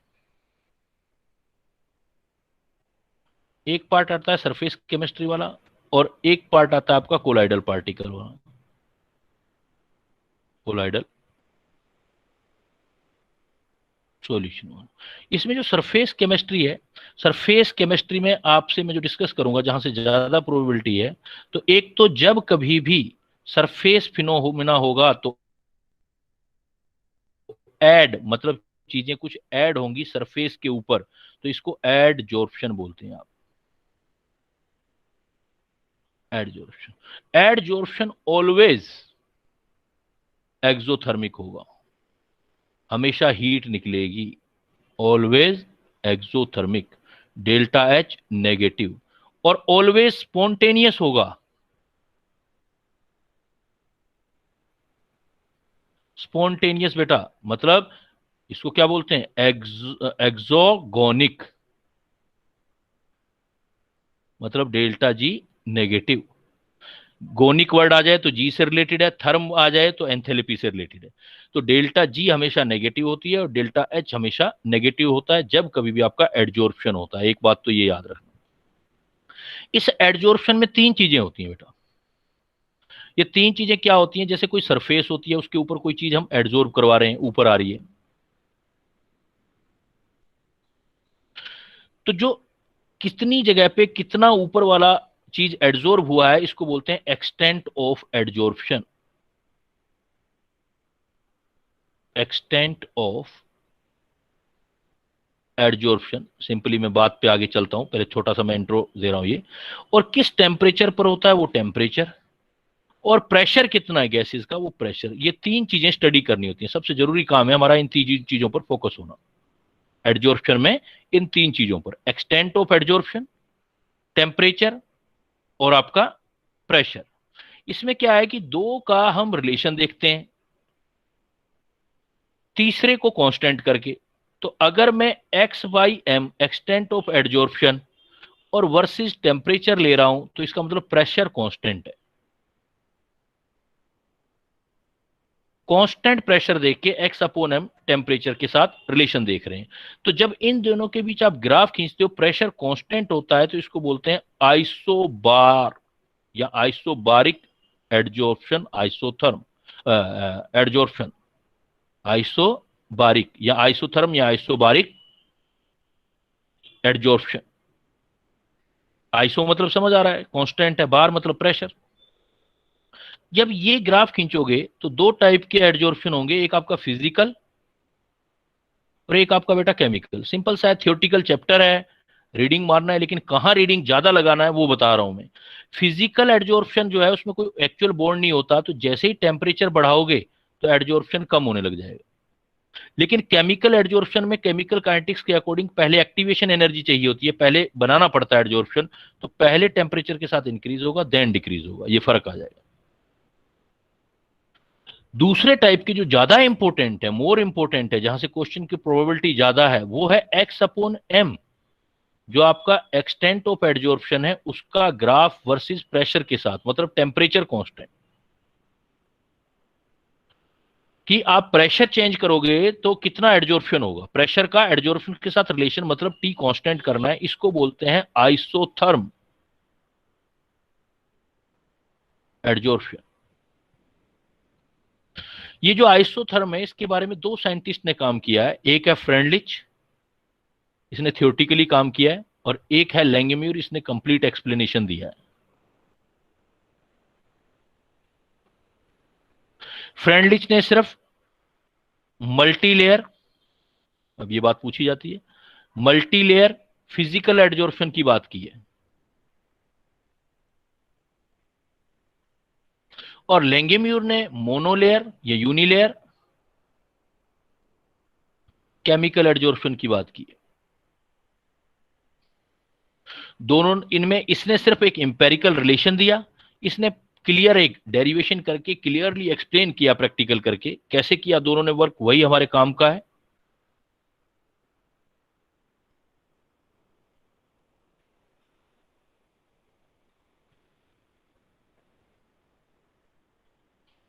देखो, जो आपके फ्रेंडलिच वाला है उसने एक इंपेरिकल रिलेशन दिया, मतलब सीधी सी बात की उसने, सीधी बात में बात कहें तो सीधा सा बोला, कहता है जब आप प्रेशर स्टार्टिंग में एडजॉर्प्शन स्टार्ट करते हो तो जितना गैस पर प्रेशर लगाओगे उतना एडजॉर्प्शन ज्यादा होगा, लेकिन कुछ देर के बाद एक सैचुरेशन आ जाएगा और प्रेशर कितना भी बढ़ाओ एडजॉर्प्शन नहीं होगा। मतलब उसने एक रिलेशन दिया के पी का power 1/n, x upon m is equal to kp 1/n. It should be noted here 1/n is the degree या ऑर्डर है बेटा, ऑर्डर। आप केमिकल काइनेटिक्स चैप्टर में ऑर्डर n से दिखाते हो, यहां पर n नहीं होगा, या 1/n होगा। It should be keeped in mind कि जो आपका सरफेस केमिस्ट्री है उसमें जो ऑर्डर को रिप्रेजेंट करते हैं वो 1/n से करते हैं। तो कहता है कि प्रेशर फर्स्ट ऑर्डर हो सकता है, फर्स्ट ऑर्डर रिलेटेड हो सकता है, तो ऑर्डर की वैल्यू मतलब 1/n की वैल्यू, या तो फर्स्ट ऑर्डर धीरे धीरे उस पर डिपेंडेंस खत्म हो जाएगी, मतलब जीरो ऑर्डर प्रेशर पर।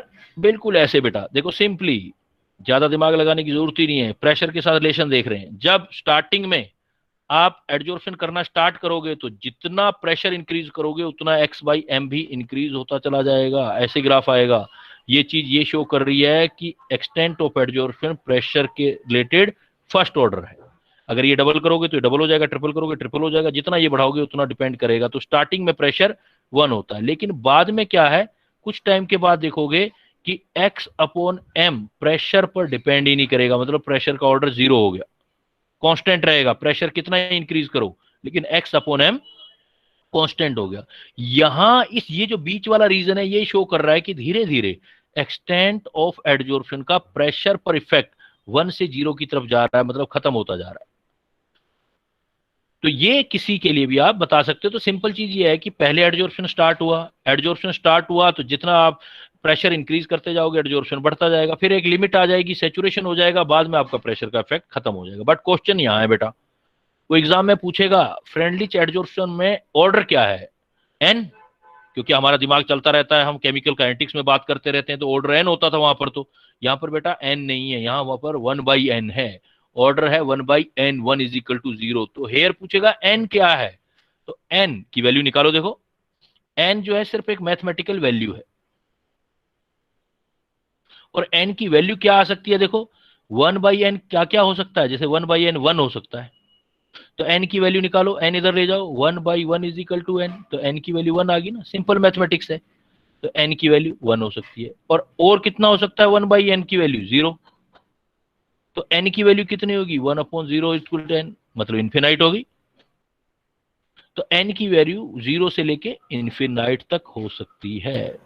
बस इतना ध्यान रखना, बहुत बार क्वेश्चन आता है बेटा कि फ्रेंडलिच एडजॉर्प्शन आइसोथर्म में ऑर्डर क्या है, तो बोलोगे order is represented by 1/n और इट्स वैल्यू 1 फ्रॉम 0। ऑर्डर की वैल्यू 1/n की वैल्यू 1 to 0 एंड वैल्यू क्या है, n की वैल्यू क्या है, n एक मैथमेटिकल वैल्यू है, उसका वैल्यू क्या है 1 to इन्फिनाइट, इसका वैल्यू 1 to इन्फिनाइट दोगे तो आप इस n को निकाल सकते हो, मैथमेटिकल वैल्यू या ऑर्डर को आप निकाल सकते हो। कैसे निकाल सकते हैं आप? सिंपल, जो लोगरिथम यूज करते हो आप वो यूज करो आप। जैसे आपको ये पता है x/m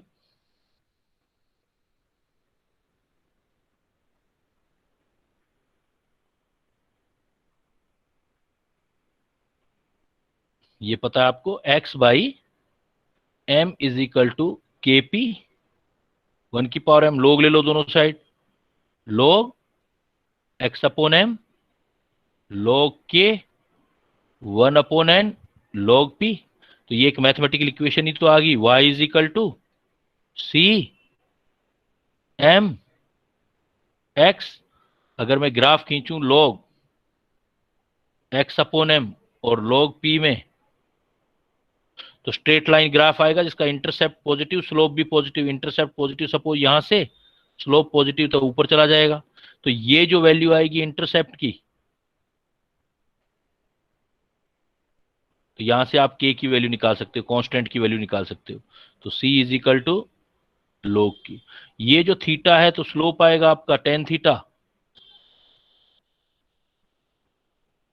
अगर थीटा गिवन हो तो इससे 1/n ऑर्डर की वैल्यू आ जाएगी। तो एग्जाम में ये भी तो पूछा जा सकता है, order of the extent of adsorption या ऑर्डर ऑफ द एडजॉर्प्शन, तो आप बोल सकते हो tan थीटा, क्योंकि ऑर्डर 1/n होता है, ऑर्डर 1/n होता है तो सीधा भी बोल सकते हो स्लोप, स्लोप के इक्वल आएगा ऑर्डर tan थीटा, n पूछेगा तो 1/tan थीटा, बस ऐसे ही घुमाएगा, छोटे छोटे से क्वेश्चन है। बट ये एक उसने क्या दिया था, एक एम्पेरिकल रिलेशन दिया था और इस रिलेशन को कंप्लीट किया एक दूसरे साइंटिस्ट ने जिसको हम बोलते हैं लैंगम्यूर।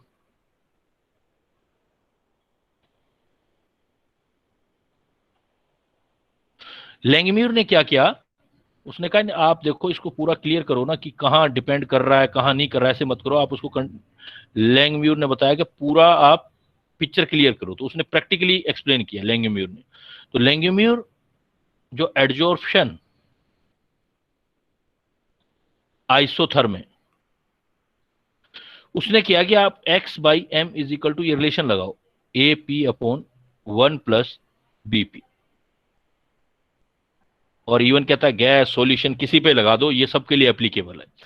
x/m is equal to AP/1 plus BP, here A and B constant है, वो बोला वो क्या सॉल्वेंट लेते हो, कौन सा सोल्यूट डालते हो, उन चीजों पे डिपेंड करेगा।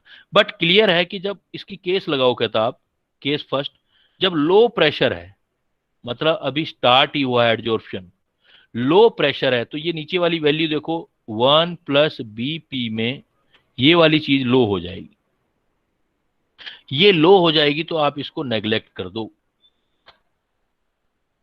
नेग्लेक्ट कर दोगे तो x/m इज इक्वल टू सिर्फ रह जाएगा AP, क्योंकि 1 का मतलब नहीं है कोई, तो x/m AP का मतलब क्या हुआ, xm डायरेक्टली प्रोपोर्शनल P की पावर 1। तो कहता है जब लो प्रेशर, अभी गैसें आनी स्टार्ट हुई हैं, अभी गैस का प्रेशर पूरा बना ही नहीं है, तो जितना गैस ज्यादा डालते जाओगे उसका प्रेशर बढ़ता जाएगा, उतना एक्सटेंट ऑफ एडजॉर्प्शन इंक्रीज होता जाएगा। लो प्रेशर पर फर्स्ट ऑर्डर होती है, उसने क्लियर कट बोल दिया कि जो ये फिनोमिना है एक्सटेंट ऑफ एडजॉर्प्शन है, फर्स्ट ऑर्डर है, कब, लो प्रेशर पर। लेकिन इसी चीज को वो कहता है कि सेकंड देखो आप, अगर आपने हाई प्रेशर ले लिया तो हाई प्रेशर में 1 प्लस BP, तो इसमें ये चीज हाई होगी, ये हाई होगी तो ये नेग्लेक्ट हो गया लो वाली चीज, तो 1 छोड़ दो, तो ये नेग्लेक्ट हो गया, तो x/m इज इक्वल टू क्या होगा, कहता है AP/BP, तो P से P कैंसिल हो जाएगा, AB कांस्टेंट है तो x/m कांस्टेंट आ जाएगा, मतलब प्रेशर पर डिपेंडेंस खत्म हो जाएगी, नहीं रहेगी प्रेशर पर डिपेंडेंस। तो ये चीज जो है क्लियर कट आपकी लैंगम्यूर ने एक्सप्लेन की है। तो यहां पर फ्रेंडलिच पर सबसे ज्यादा प्रोबेबिलिटी होती है क्वेश्चन की, और जनरल जो थियोरेटिकल क्वेश्चन आते हैं कि एक्सोथर्मिक है या किस टाइप का है, इस टाइप के प्रॉब्लम ज्यादा आते हैं। और जो इसका सेकंड पार्ट है बेटा, सेकंड पार्ट जो आप इसका करते हो उसमें तीन ही चीजें हैं जो काफी इंपॉर्टेंट हैं। जो आपका नेक्स्ट पार्ट आता है इसका, जिसको आप बोलते हो कोलाइडल सॉल्यूशन।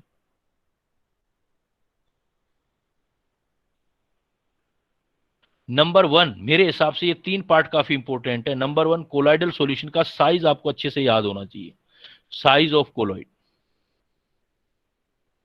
कोई भी पार्टिकल कोलॉइड कब बिहेव करता है ये उसका साइज डिसाइड करता है। मतलब कोई कभी कर भी सकता है, कभी नहीं भी कर सकता है। ये सारी चीज आपकी साइज डिसाइड करेगी। तो साइज ये डिसाइड करता है कि कोलॉइड कितना होगा। तो ये अप्रोक्सीमेट आपका कितना होता है, तो आप इसका वैल्यू याद कर सकते हैं। तो कोलॉइड का साइज कितना होता है याद है, बट इसमें ध्यान रखना कुछ बुक्स में अलग अलग दे रखा है, तो जो एनसीईआरटी है उसको ही फॉलो करना आप।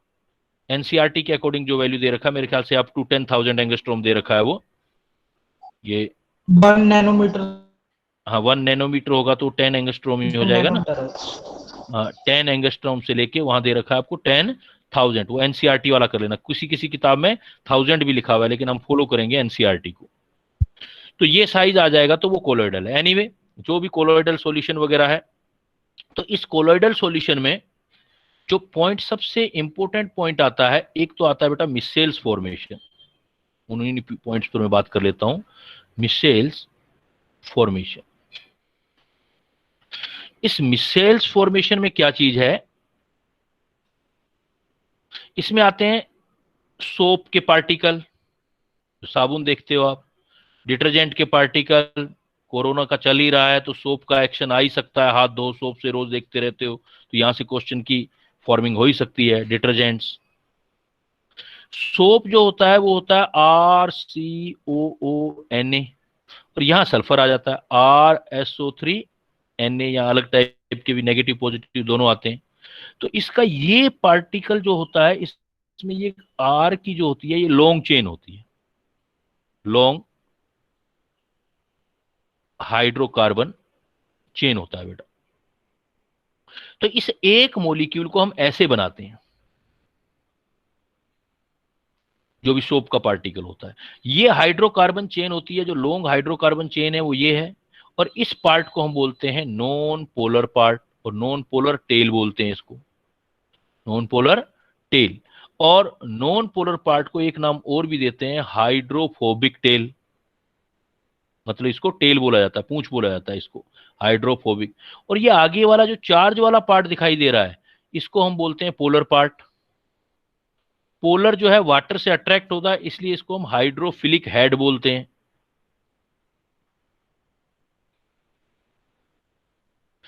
इनकी कंसंट्रेशन, जब इसका कंसंट्रेशन लो होता है तो इलेक्ट्रोलाइट का काम करता है। इनका कंसंट्रेशन लो होगा तब ये कोलॉइड का काम नहीं करेगा। इलेक्ट्रोलाइट मतलब इसके पार्टिकल अभी छोटे होंगे साइज में, इलेक्ट्रोलाइट का काम करेगा। लेकिन इनका कंसंट्रेशन हाई हो जाए तो ये कोलॉइड का काम करने लग जाते हैं। कैसे काम करते हैं उसी को मिसेल्स बोलते हैं। एक्चुअल में जब इनके पार्टिकल बहुत ज्यादा हो जाते हैं तो वो इकट्ठा होने लग जाते हैं।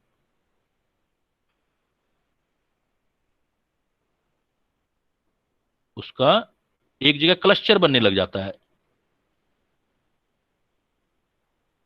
ये क्लस्टर कैसे बनता है देखो, कि सपोज इसको मैं दोनों चीजें समझाता हूं कि मिसेल्स भी हो जाए और क्लीनिंग एक्शन भी हो जाए। सपोज एक कपड़ा है और कपड़े के ऊपर कोई दाग लग गया, ऑयल लग गया।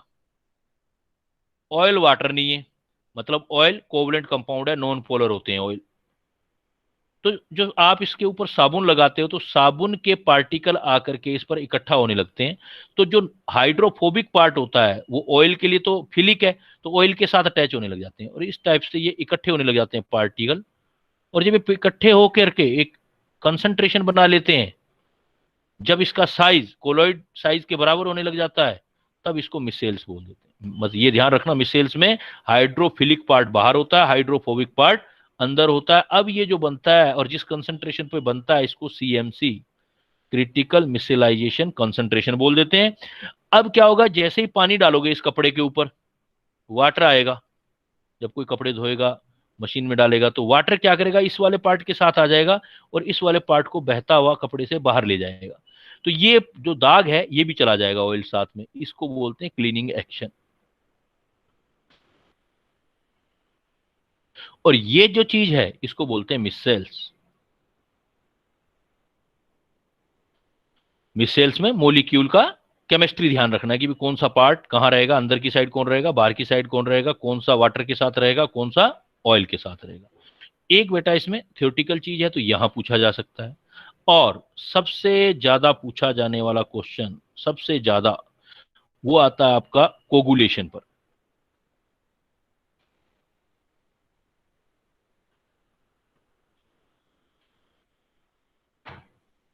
कोगुलेशन के ऊपर, कोगुलेशन पर सबसे ज्यादा क्वेश्चन पूछे जाते हैं। और इसमें भी अगर नीट की बात करें तो न्यूमेरिकल की बजाय भी थ्योरेटिकल क्वेश्चन ज्यादा आता है। तो इसमें जो कोलॉइड होते हैं उसको दो पार्ट में डिवाइड करते हैं। एक होते हैं पॉजिटिव कोलॉइड और एक होते हैं नेगेटिव कोलॉइड। पॉजिटिव कोलॉइड जो प्रेसिपिटेटेड होंगे, प्रेसिपिटेटेड बाय, हमेशा पॉजिटिव है, तो नेगेटिव आयन ऑफ इलेक्ट्रोलाइट से होंगे। जैसे जनरली क्या बोला जाता है कि फेरस के हाइड्रोक्साइड पॉजिटिव कोलॉइड है, ऐसे लिखा जाता है।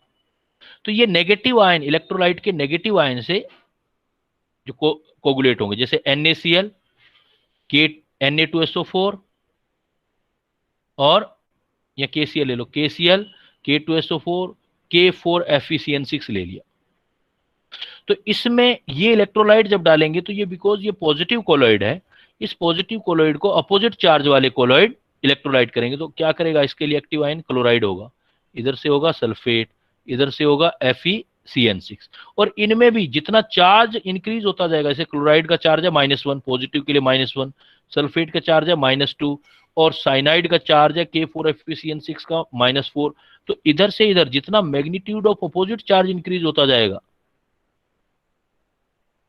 मैग्नीट्यूड ऑफ अपोजिट चार्ज जितना इंक्रीज होगा तो उतनी कोगुलेशन पावर इंक्रीज होती जाएगी, कोगुलेशन पावर। अब उल्टा याद रखना बेटा, आप ये याद रखना कि जिसमें अपोजिट आयन का मैग्नीट्यूड ज्यादा होता है उसकी कोगुलेशन पावर ज्यादा होती है। कोगुलेशन पावर ज्यादा होता है तो इसका बहुत कम अमाउंट ही इसको कोगुलेट कर देता है, तो उसकी कोगुलेशन वैल्यू कम होती है। मतलब तीनों चीजें रिलेट करके चलना। तो coagulation value, suppose ferric hydroxide है, इसके लिए कोगुलेशन वैल्यू सबसे ज्यादा किसकी होगी। अब देखो कोगुलेशन वैल्यू ज्यादा कर रहे हो, कैसे सोल्व करोगे, उल्टा चलो, कोगुलेशन वैल्यू ज्यादा तो कोगुलेशन पावर कम, कोगुलेशन पावर उसकी कम होगी जिसकी वैलेंसी कम होगी, तो वैलेंसी कम किसकी है, क्लोराइड आयन की, तो कोगुलेशन वैल्यू ज्यादा किसकी आ जाएगी, NaCl की। कोगुलेशन वैल्यू हाई किसकी है, तो देखो कोगुलेशन वैल्यू जिसका ज्यादा, उल्टा करो, कोगुलेशन वैल्यू हाई हो गया। कोगुलेशन वैल्यू कम किसकी लगेगी, कोगुलेशन वैल्यू जिसका कोगुलेशन वैल्यू कम, जैसे FeCN6 का कम, तो उतनी कोगुलेशन पावर ज्यादा और मैग्नीट्यूड ज्यादा, तो ऐसे आ जाएगा। जैसे नेगेटिव कोलॉइड है, आर्सेनिक सल्फाइड नेगेटिव कोलॉइड है, सल्फाइड आयन लेते हैं, तो नेगेटिव कोलॉइड में फिर हमें अपोजिट चार्ज लेने हैं, तो क्या लेंगे हम, जैसे NaCl, MgCl2, AlCl3। तो अब इसको नेगेटिव कोलॉइड है तो पॉजिटिव आयन कोगुलेट करेंगे, Na positive, Mg positive, Al+3। वापिस वही, जिसकी वैलेंसी अपोजिट ज्यादा उसका कोगुलेशन पावर ज्यादा और कोगुलेशन वैल्यू कम, तो आर्सेनिक सल्फाइड के लिए कोगुलेशन वैल्यू कम किसकी आएगी, एल्यूमिनियम वाले की आएगी। तो ये काफी इंपॉर्टेंट है, ये बहुत बार पूछा जाता है। तो कोगुलेशन वैल्यू किसकी ज्यादा होगी, कोगुलेशन जो पावर किसका कम होगा, तो वैलेंसी से रिलेट करना, अपोजिट चार्ज की वैलेंसी जितनी ज्यादा कोगुलेशन पावर उतना ज्यादा और कोगुलेशन वैल्यू उतना कम।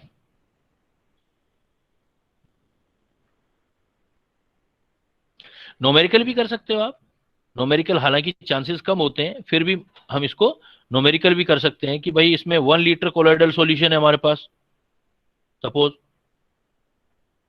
1 लीटर कोलॉइडल सॉल्यूशन रिक्वायर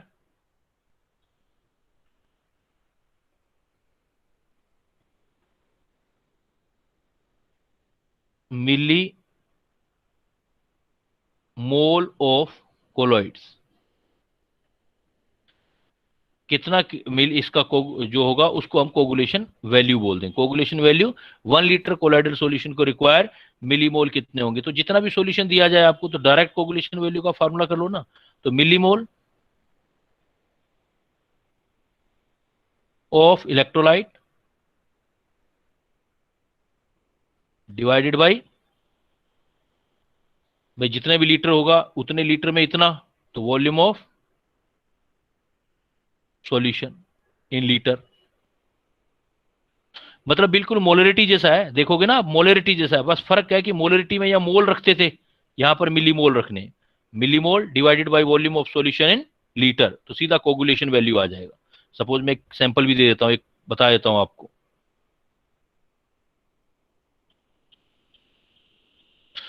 जैसे ले लेते हैं अपने 500 millilitre of colloidal solution require 5 mole of opposite charge electrolyte. Calculate the coagulation value. निकालो बेटा कितना आएगा, फटाफट एक सिंपल सा फार्मूला बताया, कोगुलेशन वैल्यू निकालो।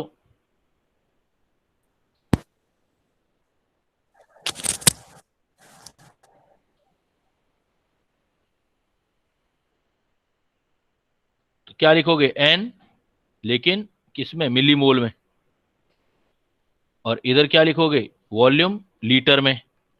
तो सिंपली मिलीमोल, 5 मोल है तो कितने मिलीमोल होंगे, 5000 मिलीमोल हो गए, 5000 मिलीमोल। वॉल्यूम में लीटर में 500 है, लीटर में कितना होगा, डिवाइडेड बाई 1000। तो मैंने एक रफली सा क्वेश्चन ऐसे ही बना दिया है, तो ये 0 हो गया, ये 0 हो गया, तो इतनी पावर आ जाएगी।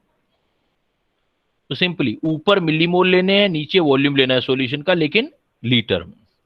और एट द एंड टॉपिक के में एक इंपॉर्टेंट चीज इसमें ये बता रहा हूं कि भाई कुछ केसेस में क्या होता है कि पॉजिटिव और नेगेटिव कोलॉइड याद करने होते हैं आपको, लेकिन ये किस पर डिपेंड होता है कि कौन सा चार्ज आएगा कोलॉइड पर। तो एक पॉइंट बताने जा रहा हूं, selective adsorption, selective ion adsorption बोल दो, ज्यादा बेटर है। इसमें क्या होगा, जैसे एग्जांपल मैंने आपको बोला, अब ऐसा मैंने एनटीए के कुछ जो सैंपल पेपर में भी ये क्वेश्चन देखा है, इसलिए मैं लास्ट में डिस्कस कर रहा हूं, कि ऐसे लिखा हुआ था कि भाई AgNO3 का एक्सेस सॉल्यूशन है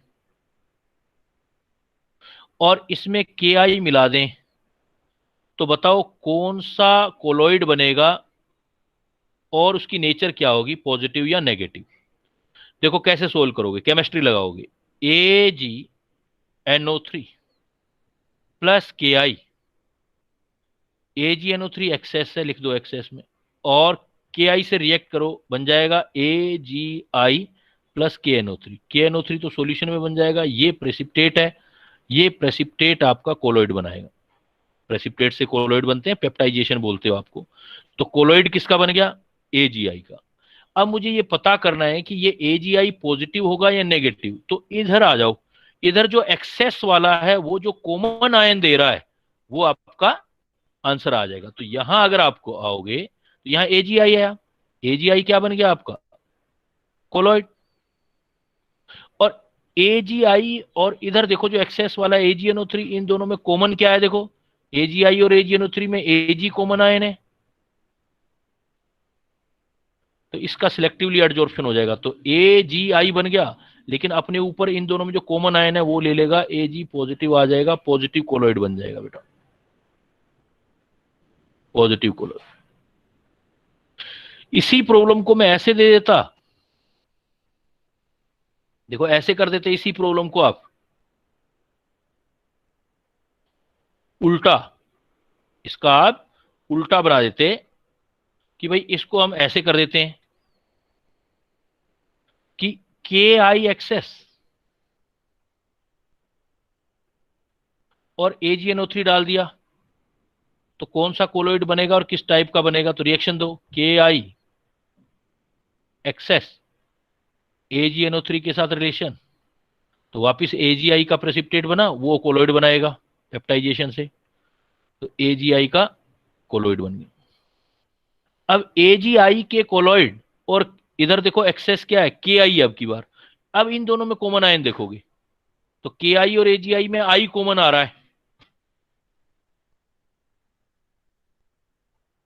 कॉमन I नेगेटिव। तो आप क्या आंसर दोगे, colloid AgI I negative, negative colloid बन गया। भाई पॉजिटिव कोलोइड बनेगा या नेगेटिव कोलोइड बनेगा, ये आप कॉमन आयन से, एक्सेस वाले कॉमन आयन से डिसाइड कर सकते हो। तो AgI पॉजिटिव भी हो सकता है, नेगेटिव भी हो सकता है। अगर KI एक्सेस लोगे तो नेगेटिव बनेगा, AgNO3 एक्सेस लोगे तो पॉजिटिव बनेगा। आपने लेकिन कोई रटना नहीं है, आपने अपने कॉन्सेप्ट यूज करने, उन कॉन्सेप्ट से आंसर निकालने। सपोज मैं आपके एक क्वेश्चन दे रहा हूं, आपका लास्ट में एंडिंग जाते जाते अपने क्वेश्चन करते हैं कि मैं आपको ये कहता हूं कि फेरिक क्लोराइड में NaH मिलाओ, फेरिक क्लोराइड एक्सेस में कोलोइड बनाओ, कौन सा कोलोइड बनेगा और कैसा कोलोइड बनेगा?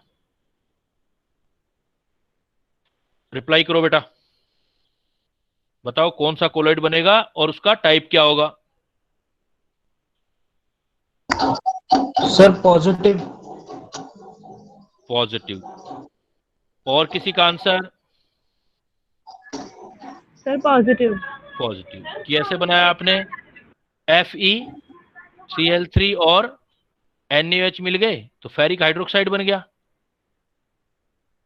और फेरिक हाइड्रोक्साइड और एक्सेस में ये है तो कॉमन आयन Fe हो गया, तो Fe+3 आ गया। इसी क्वेश्चन को उल्टा कर देते हैं, इसी क्वेश्चन को देखो बेटा, ऐसे दे रहा हूं मैं, NaOH एक्सेस में ले लिया, FeCl3 मिला दिया, बताओ कौन सा कोलोइड बनेगा और किस टाइप का बनेगा?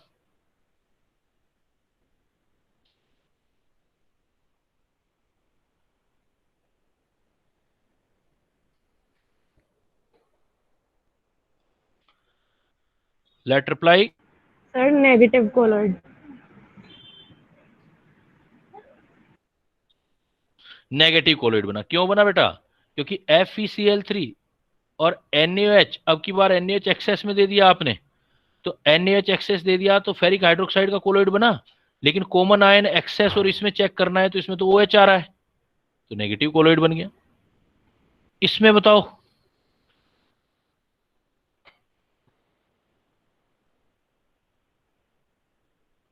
एक्सेस दे दिया, बताओ कौन सा बनेगा, कितना बनेगा, कैसा बनेगा मतलब?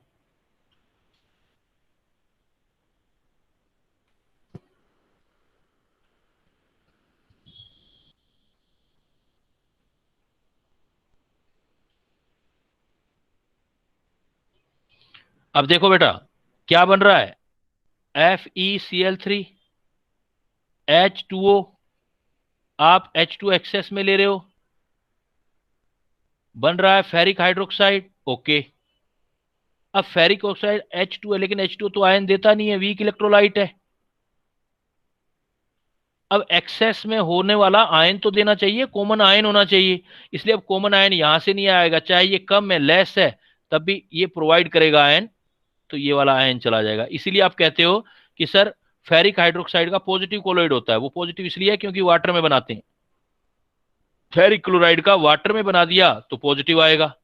एक्सेस H2O है, लेकिन H2O इतनी ज्यादा नेगेटिव कॉमन आयन प्रोड्यूस नहीं कर पाएगा, वीक इलेक्ट्रोलाइट है, तो ये चाहे हमारे पास ये FeCl3 लेस अमाउंट है, लेकिन लेस अमाउंट में भी गिव क्या करेगा, ये गिव Fe+3 कॉमन आयन दे देगा। तो कॉमन आयन बनना भी चाहिए, ऐसे नहीं कि कॉमन आयन सिर्फ दिख रहा है और बन ही नहीं रहा, तो उसका कोई फायदा नहीं है, इसलिए पॉजिटिव कोलोइड। लेकिन NaOH में बनाओगे तो NaOH तो स्ट्रॉन्ग इलेक्ट्रोलाइट है, एक्सेस भी है, स्ट्रॉन्ग इलेक्ट्रोलाइट भी है, तो OH नेगेटिव आयन दे देगा, कॉमन आयन नेगेटिव कोलोइड आ जाएगा। क्लियर बेटा?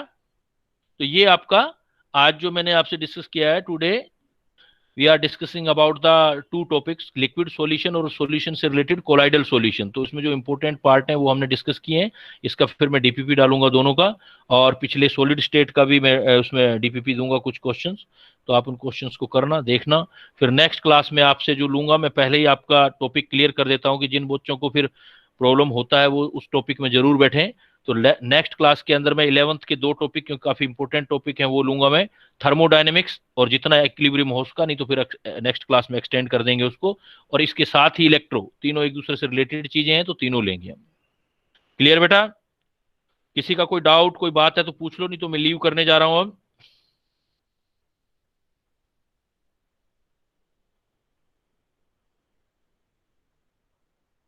क्लियर है? सुन रहे हो ना मुझे? मेरी आवाज आ रही है ना बेटा? सर फिजिक्स सर की ये क्लास जो कब होगी? फिजिक्स का बेटा वो आपसे कोऑर्डिनेट किया होगा उन्होंने, वही बताएंगे। अभी आपको क्या टाइमिंग भेजा था? जस्ट इसके बाद है, 12 बजे है, कितने बजे? आप मधु मैडम से कोऑर्डिनेट कर लो। हाँ सर कोई सर हाँ कुकिंग हाँ, सर जो कुकिंग वाला पेज निकालना सर एक बार। कुकिंग वाला पेज, क्वेश्चन बोल दो, वैसे ही बता देता हूँ मैं। सर ये जो आपने हाँ बताई थी कंडीशन, ये एक्सटर्नल को देख के थी ना? हाँ, हमेशा एक्सटर्नल प्रेशर को देख के और इंटरनल प्रेशर को देख के दोनों से डिसाइड की जा सकती हैं। अगर मैं आपसे ये कहूं कि कुकिंग में नमक क्यों डालते हैं, अगर ये पूछूं कि नो कुकिंग में नमक क्यों डालते हैं, तो अब कुकिंग में नमक इसलिए डालते हैं कि पानी उसमें पहले ही होता है, और पानी में आप जब चीज डालोगे, कोई पानी के अंदर कोई चीज डालोगे तो इम्प्यूरिटी आ गई, इम्प्यूरिटी आने से वेपर प्रेशर कम हो जाते हैं, तो वाटर का वेपर प्रेशर कम हो गया, इसलिए बॉइलिंग पॉइंट इंक्रीज हो गया, खाना जल्दी बन जाएगा। मैंने आपको बताया कि खाना बनने का मेन कॉन्सेप्ट जो है आपने वो ये यूज करना है कि बॉइलिंग टेम्परेचर कितना है, बॉयल जो हो रहा है वो टेम्परेचर कितना है। ये देखो, बॉइलिंग टेम्परेचर जब भी बढ़ेगा तो कुकिंग टाइम कम होगा, और बॉइलिंग टेम्परेचर कम होगा तो कुकिंग टाइम इंक्रीज होगा। अब बॉइलिंग पॉइंट 2 चीजों पे डिपेंड करता है। एक तो सिर्फ लिक्विड के वेपर प्रेशर की बात करते हो, उसमें इंप्यूरिटी मिलाते जाओगे तो लिक्विड का वेपर प्रेशर कम होता जाएगा, तो उसके बॉइलिंग पॉइंट बढ़ते जाएंगे, तो बॉइलिंग पॉइंट बढ़ते जाएंगे। जैसे हम खाने में नमक मिला देते हैं कुकिंग करते टाइम, नमक मिलाने का मतलब इंप्यूरिटी मिला दी, तो लिक्विड खुद का, लिक्विड का अंदर का वेपर प्रेशर कम हो गया, वेपर प्रेशर कम हो गया तो उसका बॉइलिंग पॉइंट ज्यादा हो गया, तो खाना जल्दी बन जाता है, बॉइलिंग पॉइंट बढ़ते ही कुकिंग टाइम कम हो जाएगा। लेकिन अगर आप पहाड़ों वाला क्वेश्चन ले जाते हो, पहाड़ों पर तो अंदर के प्रेशर पे तो कोई फर्क नहीं पड़ा, लिक्विड का जितना प्रेशर है उतना ही रहा, लेकिन बाहर का प्रेशर का फर्क पड़ेगा, और बाहर के प्रेशर जितने कम होंगे पानी जल्दी बॉईल होगा, तो बॉइलिंग पॉइंट कम हो जाएंगे। जल्दी बॉईल होने का मतलब बॉइलिंग पॉइंट कम हो जाएंगे। बोलो अब। ओके सर, ठीक। ओके बेटा, ओके बेटा, थैंक यू। मैं अभी